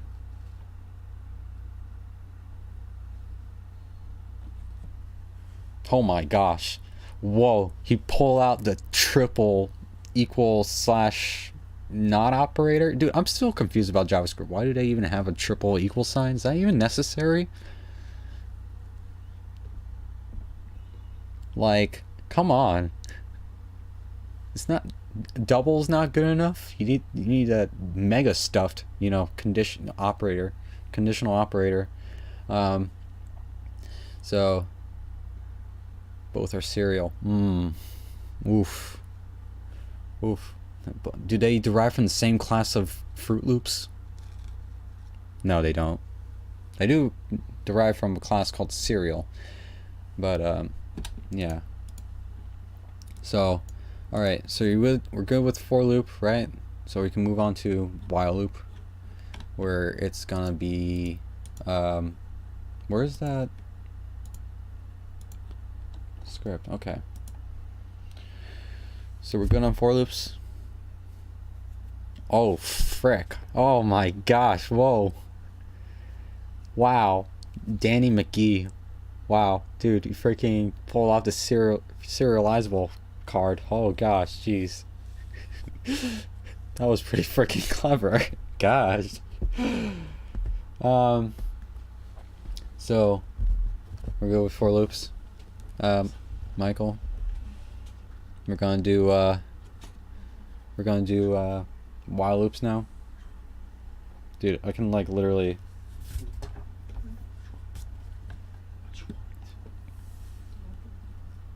I can literally just copy and paste individual functions and add it to the script, or not add it. I can just replace the the existing script, and I can keep the given variables that we have because it's gonna mess around with it, isn't it?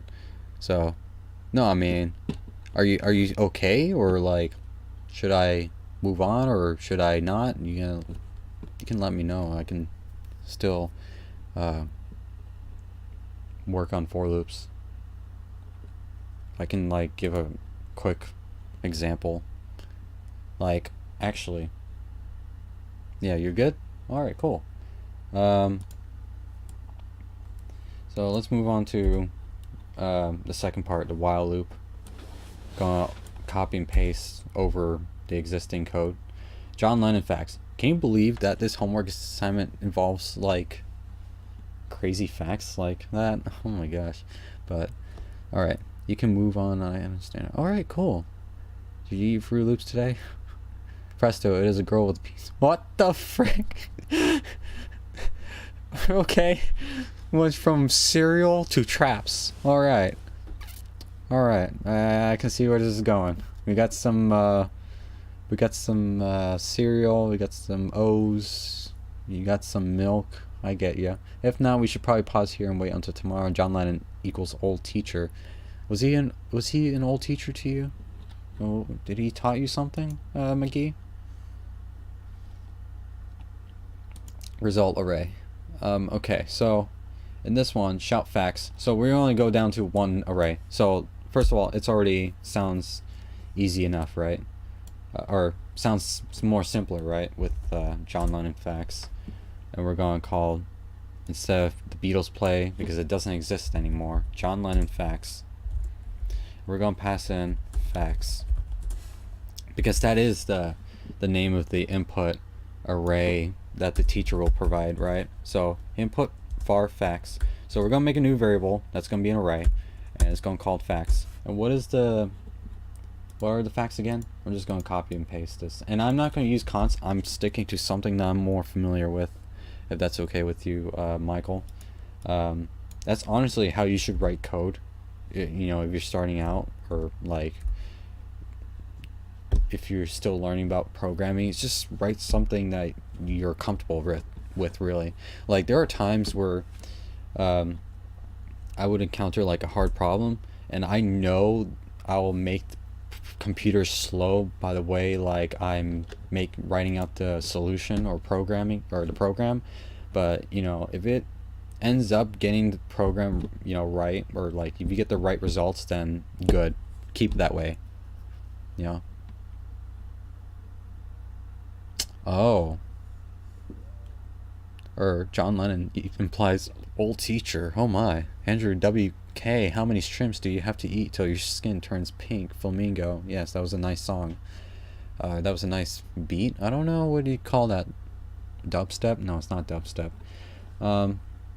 Okay, so I populated the array with what your teacher provided here. So we're on the second bullet point, right? So create a function John Lennon facts, which we did here, or I copy from the solution, that will accept one argument, an array of facts. So I have a parameter in the function called facts, and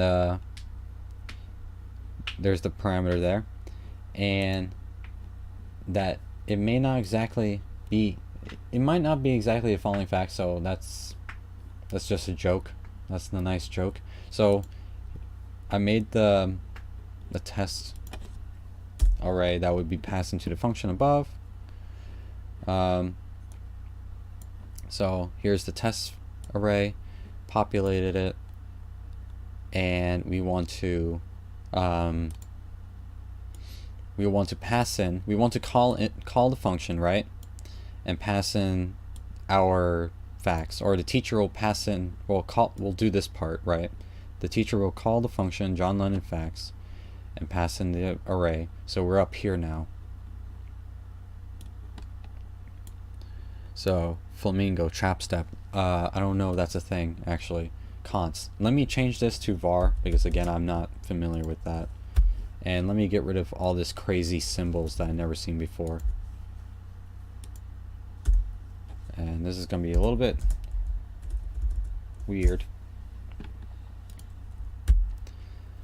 So Alright, so now we're dealing with a while loop, right? Oh, I also need to change this to var. So I is equal to 0, semicolon. I'm used to semicolons. So in the beginning of this function, we have an empty array here. It has nothing in it. It's going to be used as a temporary array like it was in the previous one. Or actually, matter of fact, let's just change this to what it was before, R. You remember the previous name of the array in the previous function? It was called R. So I'm gonna rename it to R to be consistent. So alright, so we have an empty array called R, and we have a variable out here called I, and it's gonna be our iterator. So while I is less than the length of facts, which is the array that was passed into this function, and if we backtrack one more time, it's this array. How many elements, or how big is this array? Again, you start from 0, so 0, fact 0, fact 1, fact 2, fact 3. So there are 3 facts. So it will be 0 less than 3. Go inside the code and add in the 0th fact into the empty array.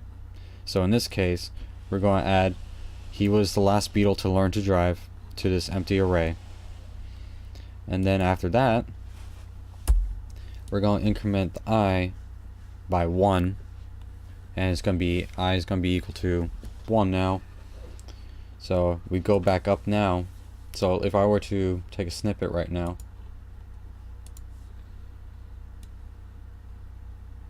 and write the order. So 1, oh, this is blue, holy frick, no. Where's my black? There we go. 1, 2, and 3. So 1, 2, and then 3. So it will loop until I is greater than the length of the array, and just in this case 3. So once, or in case of this statement is false, it will break out and finish. So when will it break out? That is when I is equal to or greater than the length of the array in this case. So when I becomes 3, 3 is not less than 3. So it'll break out. So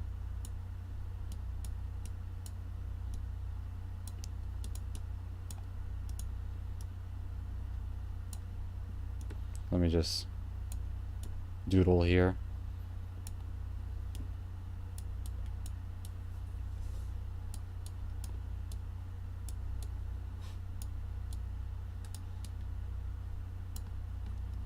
That is messed up. Okay. I got carried away with my drawing. Alright, so if we were to run this code now, I have the same code, the same for loop. So this result array will catch what the function will return. In this case, it'll be this array. The empty array goes through, populates, adds into that empty array all these quotes, all these facts, and the empty array was empty until the while loop changed it to have these facts down below. It's going to return this. It's going to give it to a resulting array, and we're going to loop it and, you know, echo it out into the Microsoft Edge. So let's give it a shot. I'm going to save. Make them games. Hey, yeah, dude, freaking, um, I have Unet roll a ball, right? And it's multiplayer, and I have matchmaking already set up, so we can literally, you guys can literally design out rollerball Unity levels, and I can just easily like import it into Unity and just change like the name of the like which level to pick, and we can all play together. Seriously, I'm actually saving that for a stream. So if you guys are interested in game design or like want to design out a level, like please, like if you want, like make it in Blender or make it in Unity and just pass it on to me. That'd be cool. But anyway, welcome to the stream. So so as you notice, it does alert to me the facts here. He hated the sound of his own voice. This is the last fact, so and there you go. That's the end.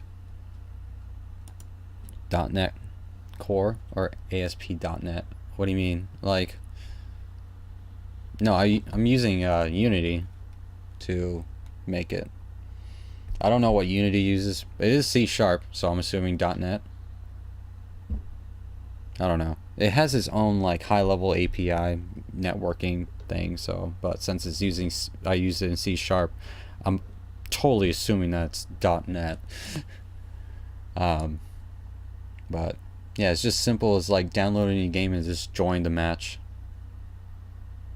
Oh, that website. Oh, let me take a look.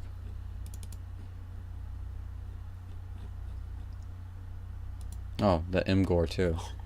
Oh, wow.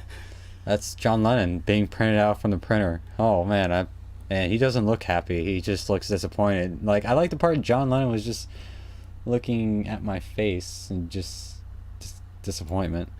But yeah. All right. He was never a vegetarian. Oh no, did I accidentally click on never show this messages again? Oh no, does this mean I'll never be able to like see the results?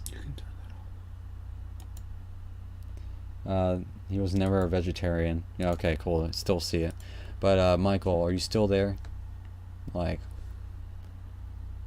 you still are you okay with while loops, or is there something still confused about?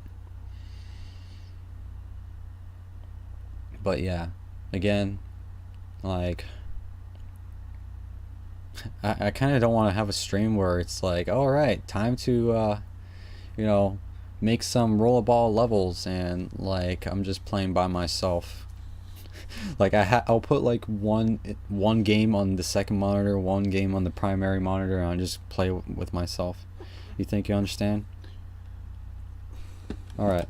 Well, we didn't change much from the first. We just have, in this case, we only have one array that has facts. We just changed the name of the function. The function does the same thing like the first one, but it's just using a different structure, a different approach to doing the same thing. Because the thing is, with for and while loops, whatever you can do with for, you can translate it to while. Whatever you do with while, you can translate it to for loops. So what I can do is, I know the program asks to say use while loops, but I can translate this to be, if this helps you out a bit.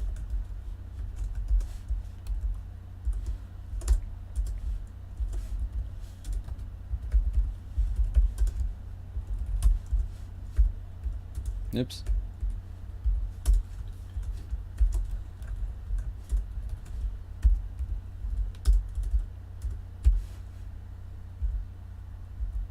Yeah. All right, and that's it. And then if I just cut this out a bit for now, it will do the same results. So, if try not to misclick here. There you go. It does the same thing. So, I mean, I understand like the objective of the assignment is to teach you about, I guess, different kinds of loop structures, but after this assignment, just stick to like a loop structure that you are comfortable with if you have the freedom to do so. But if I just Control Z,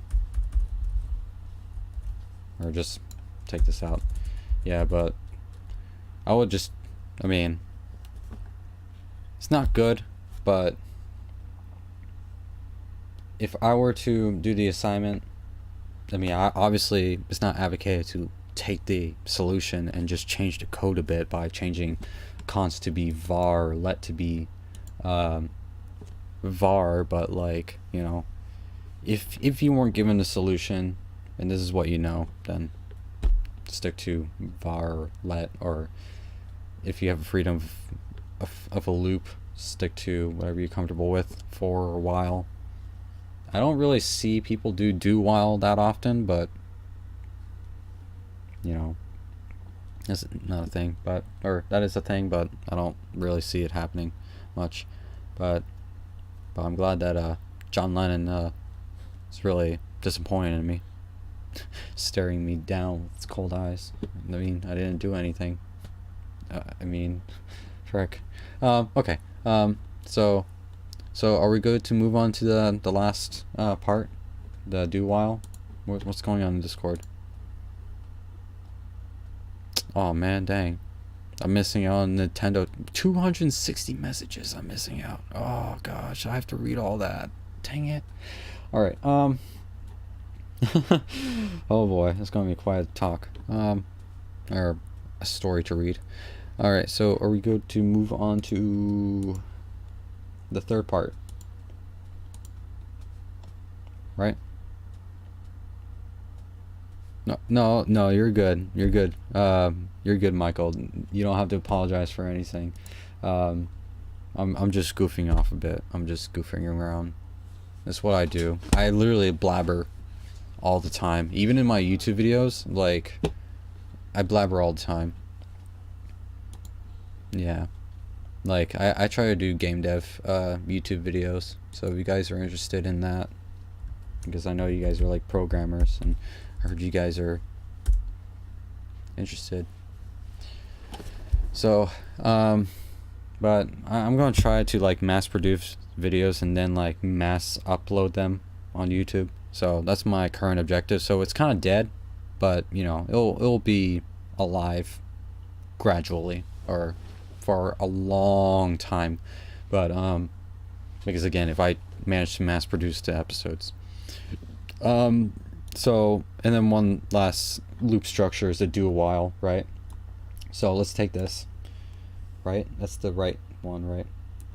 Copy and paste. See what I'm just doing? I'm just copying and pasting over our existing function, and notice how I'm not barely changing anything down here, right? So we're going to change this to be I love the Beatles, and these are comments. They won't affect the code. Just want to let you know. I should have mentioned that earlier in case you didn't know that. And so what is this, the instructions for a do while? Create a function, I love Beatles, which accepts a number. Oh, this is new. Which accepts a number as a parameter. The body of the function should create a variable that stores an empty array. So let's look up here. Let me rewrite this to the way I would like to do it. That's it. That was quick. I know it seems like semicolons are optionals, but like I honestly prefer to have semicolons at the end of the line statements. It's just what I'm used to, and plus, back in my university, most of my classes I would have to take it. Our main language at university is C++, so that's what I'm used to. C++, C, and C#. Any language that starts off with C, you probably got my attention. Alright, so look at here. Let me see if I can move this over here. Okay, so in this case, we don't need an array. We only need number of times. Let's say 5. So while what the heck is this condition? Okay, I'm just reading ahead. All right, so create a function I love Beatles, which accepts a number as a parameter. Okay, so there's a function that has a parameter. It's assumed to be a number. The body of the function should create a variable that stores an array. All right, just like any other function that we did in the in the past. Then implement a do while loop inside a function that adds I love the Beatles to the empty array. So in other words, this is the do while, so it goes through the loop once and then checks the condition. So we got an empty array, got a do while here, and then it returns the array. So okay, here we go. So it's going to go through here. Maybe I should snippet this. Oh boy. So this is going to be actually weird to try to explain with the snipping tool. So it's going to have one freebie. It's not going to check anything. It's just a freebie.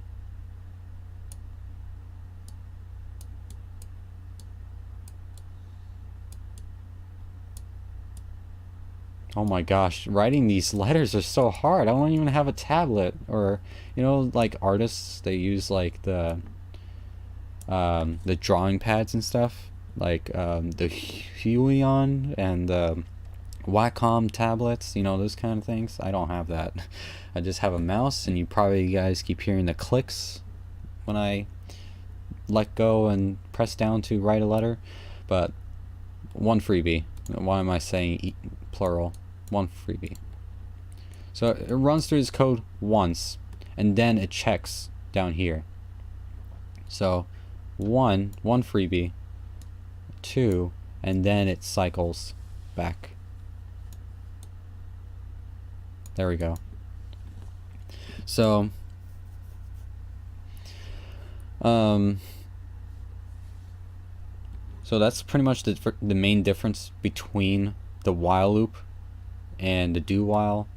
The while loop, you have this condition at the top. So you have this up here. It would check this first before it runs the code, whereas in a do while you can see that there is no condition or gate to read the code, and you can get that one freebie and reaches down here where it says if n is less than 15, then continue. If not, you got this freebie, just move on. So oh my gosh, too many highlights. Stop. Thank you. Alright, so we good?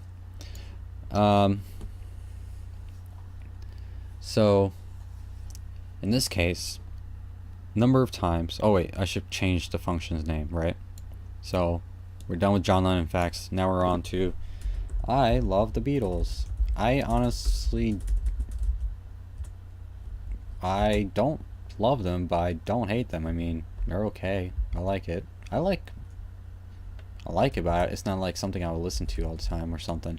Number of times, because that's the number I want to pass in.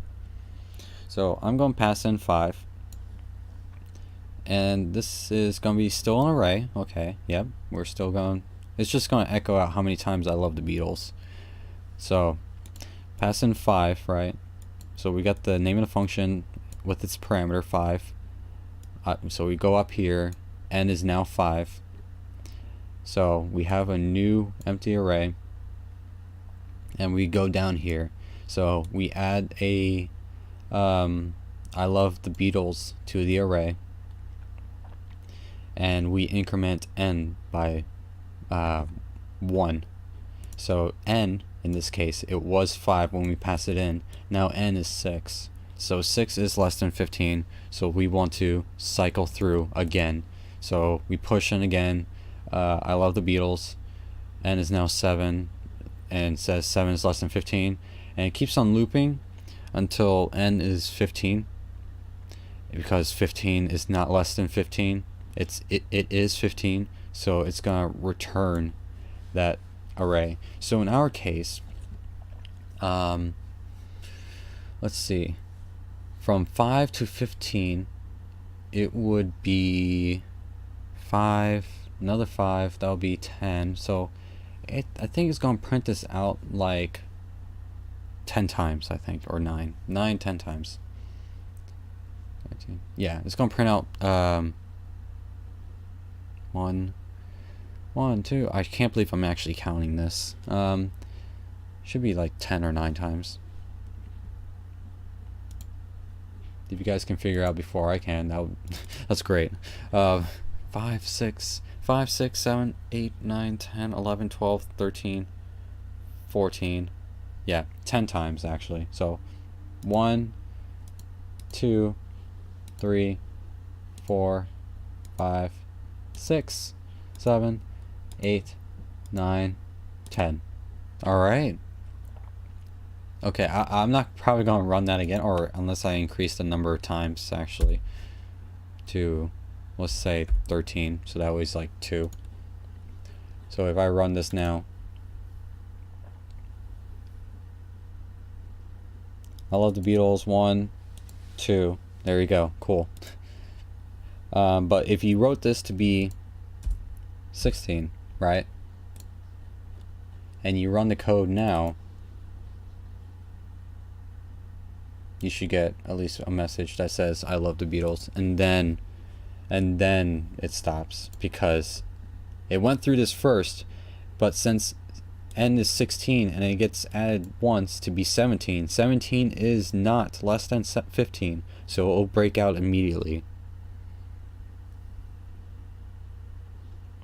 Yeah, this, it's more like the array push, so I'll write it down in chat too as I'm explaining. So array.push is pretty much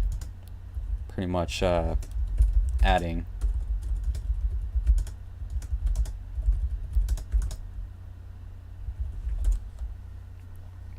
So push is add. I just don't know why JavaScript called it push, but what you're essentially doing with push is just you're adding an element to the end of the list. But since the list is empty,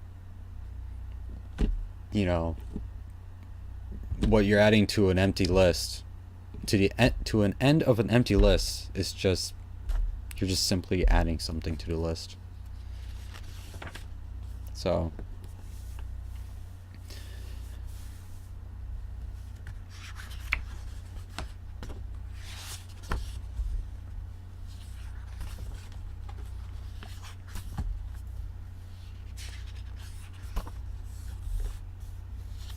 so you understand about the push function? Like, it's just essentially it's just add, really. So if you're okay with this, me getting rid of this, I can quickly whip up a really fast example of that. So if not, I can always Control Z back. So we got E3. It just happened, right? So this is what I was doing before. I think it was like var E3, right? So we got an empty string. Oh, you got it? So I'm just gonna add E3. So tomorrow we want to add Nintendo, right? So we want to alert and say E3 dot E3 the 0th index, because it's the only element that we have in the array. So We do that, and we run it now with Microsoft Edge. We got Nintendo. So, and that's the only company that's left at E3. So, get ready for that. So are you good with the homework? Pretty sure you got that. Like, you pretty much got your homework done, I hope. Or if not, good luck to you on that. I hope I help you with that. It was a pretty nice twist too, because like, yeah,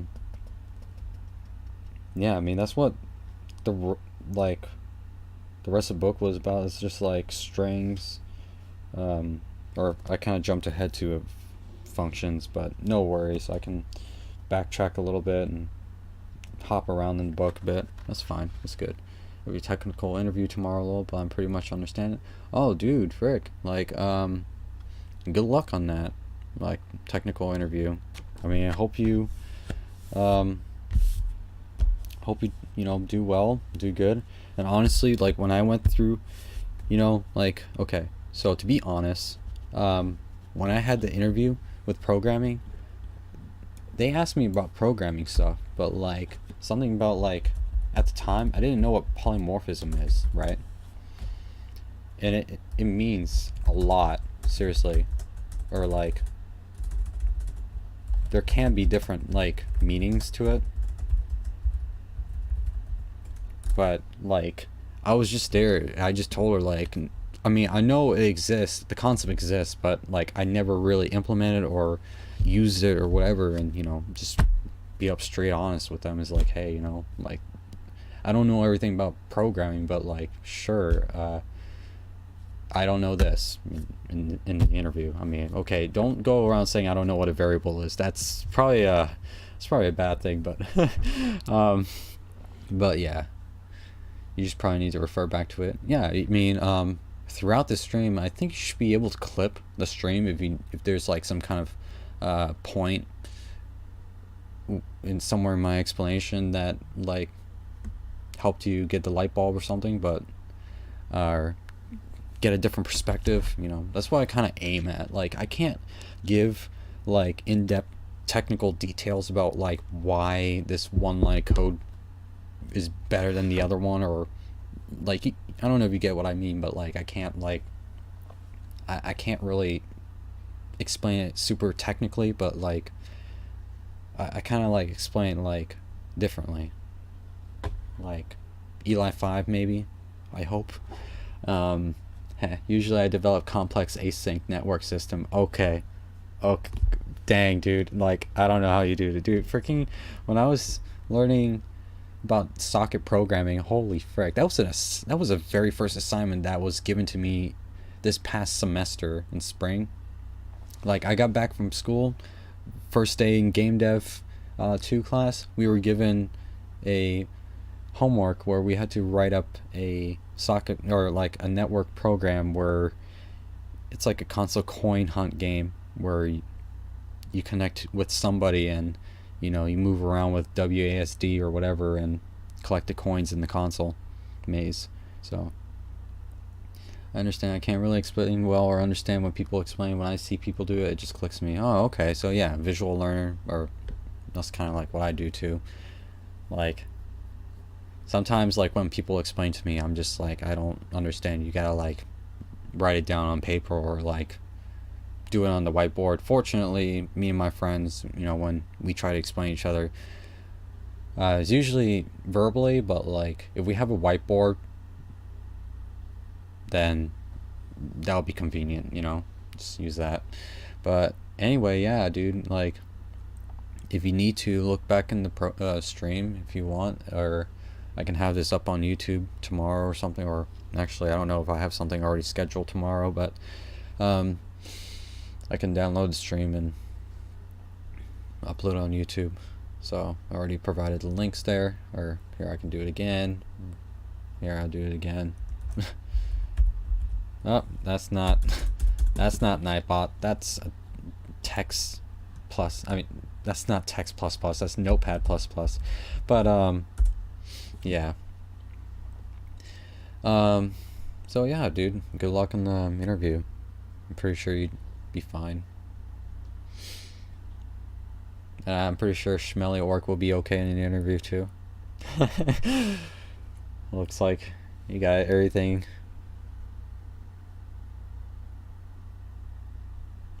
Schmelly Orc. Yep. Yeah, no problem. So I'm going to probably end it here. So I'm going to end the stream here. So I want to thank you guys for coming out tonight. To come watch me use Microsoft Edge. That was the main highlight of the stream. And Notepad, of course. And, well, I mean, obviously, we also had fun doing a homework assignment. So, just don't tell the teacher that you got it from, hey, teacher, there's a streamer and we teamed up and we did your homework assignment. And he's going to be like, what? No, I did that before. Like, I just, told my game dev teacher, hey, I did your homework with, 20 other people on stream one time. And he's like, wait, what? It was funny to see his reaction. He's like, wait. And he was, doing, the Dragon Ball Z gesture. He's like, the power of the enemy. The power of the internet. Lend me your power kind of deal. And he was, doing a spirit bomb in the office. And I was like, it was a little cringy, but it was funny though. It was fun. But yeah. Alright guys. Take it easy. Have a good night. Do you wanna let's actually find somebody to raid. What do you guys are interested in programming or game dev or watching somebody play? Actually, who's live right now? Who do I auto host? I'll bombard somebody who's still streaming. I want to give them support. That's what I do. Oh wow, the only two people that are on right now is Markiplier or Vinesauce. Do you guys know Markiplier? I don't know. Nah. Let's go find somebody. Let's see. Wow, I really should update the May followers goal. It's June, not May.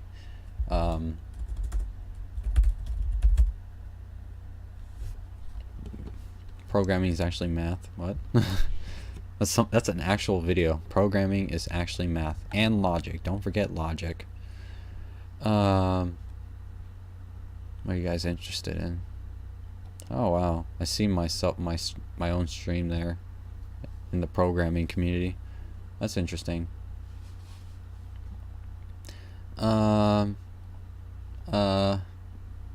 do you guys do you know somebody specific that you guys want to raid?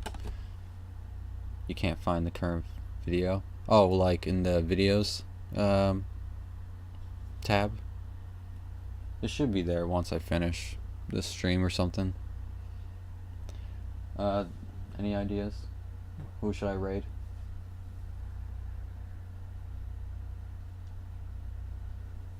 Who do you know is streaming? It's Markiplier and Vinesauce, but they're not programming.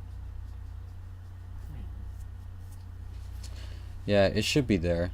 If not, I don't know. It should be on YouTube. Probably tomorrow or today. I mean, tomorrow or Wednesday, or sometime this week. I hope I can get it there by then. Jeez, if I can talk normally.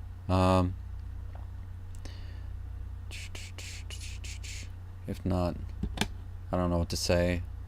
I mean, all my streams get saved into the videos tab. So yeah, just wait till maybe when I end the stream, it will be there. But for now, let's see. Maybe game dev community. What's going on in that world?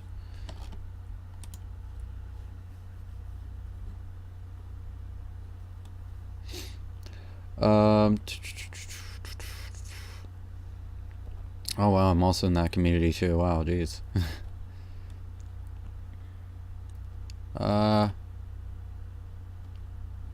Wow, there's not that many people streaming, aren't there?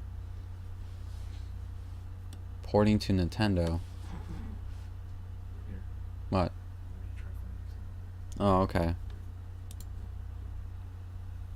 So, wow, I just realized this whole time I have polymorphism to be there can different meanings. That's not English. That's definitely not English. And I was hoping that somebody that I follow normally streams, but I guess Markiplier or Vine Sauce. I mean, I was hoping that I could find someone like, you know, smaller, so that way they can see the love and support. Yeah, you can do programming.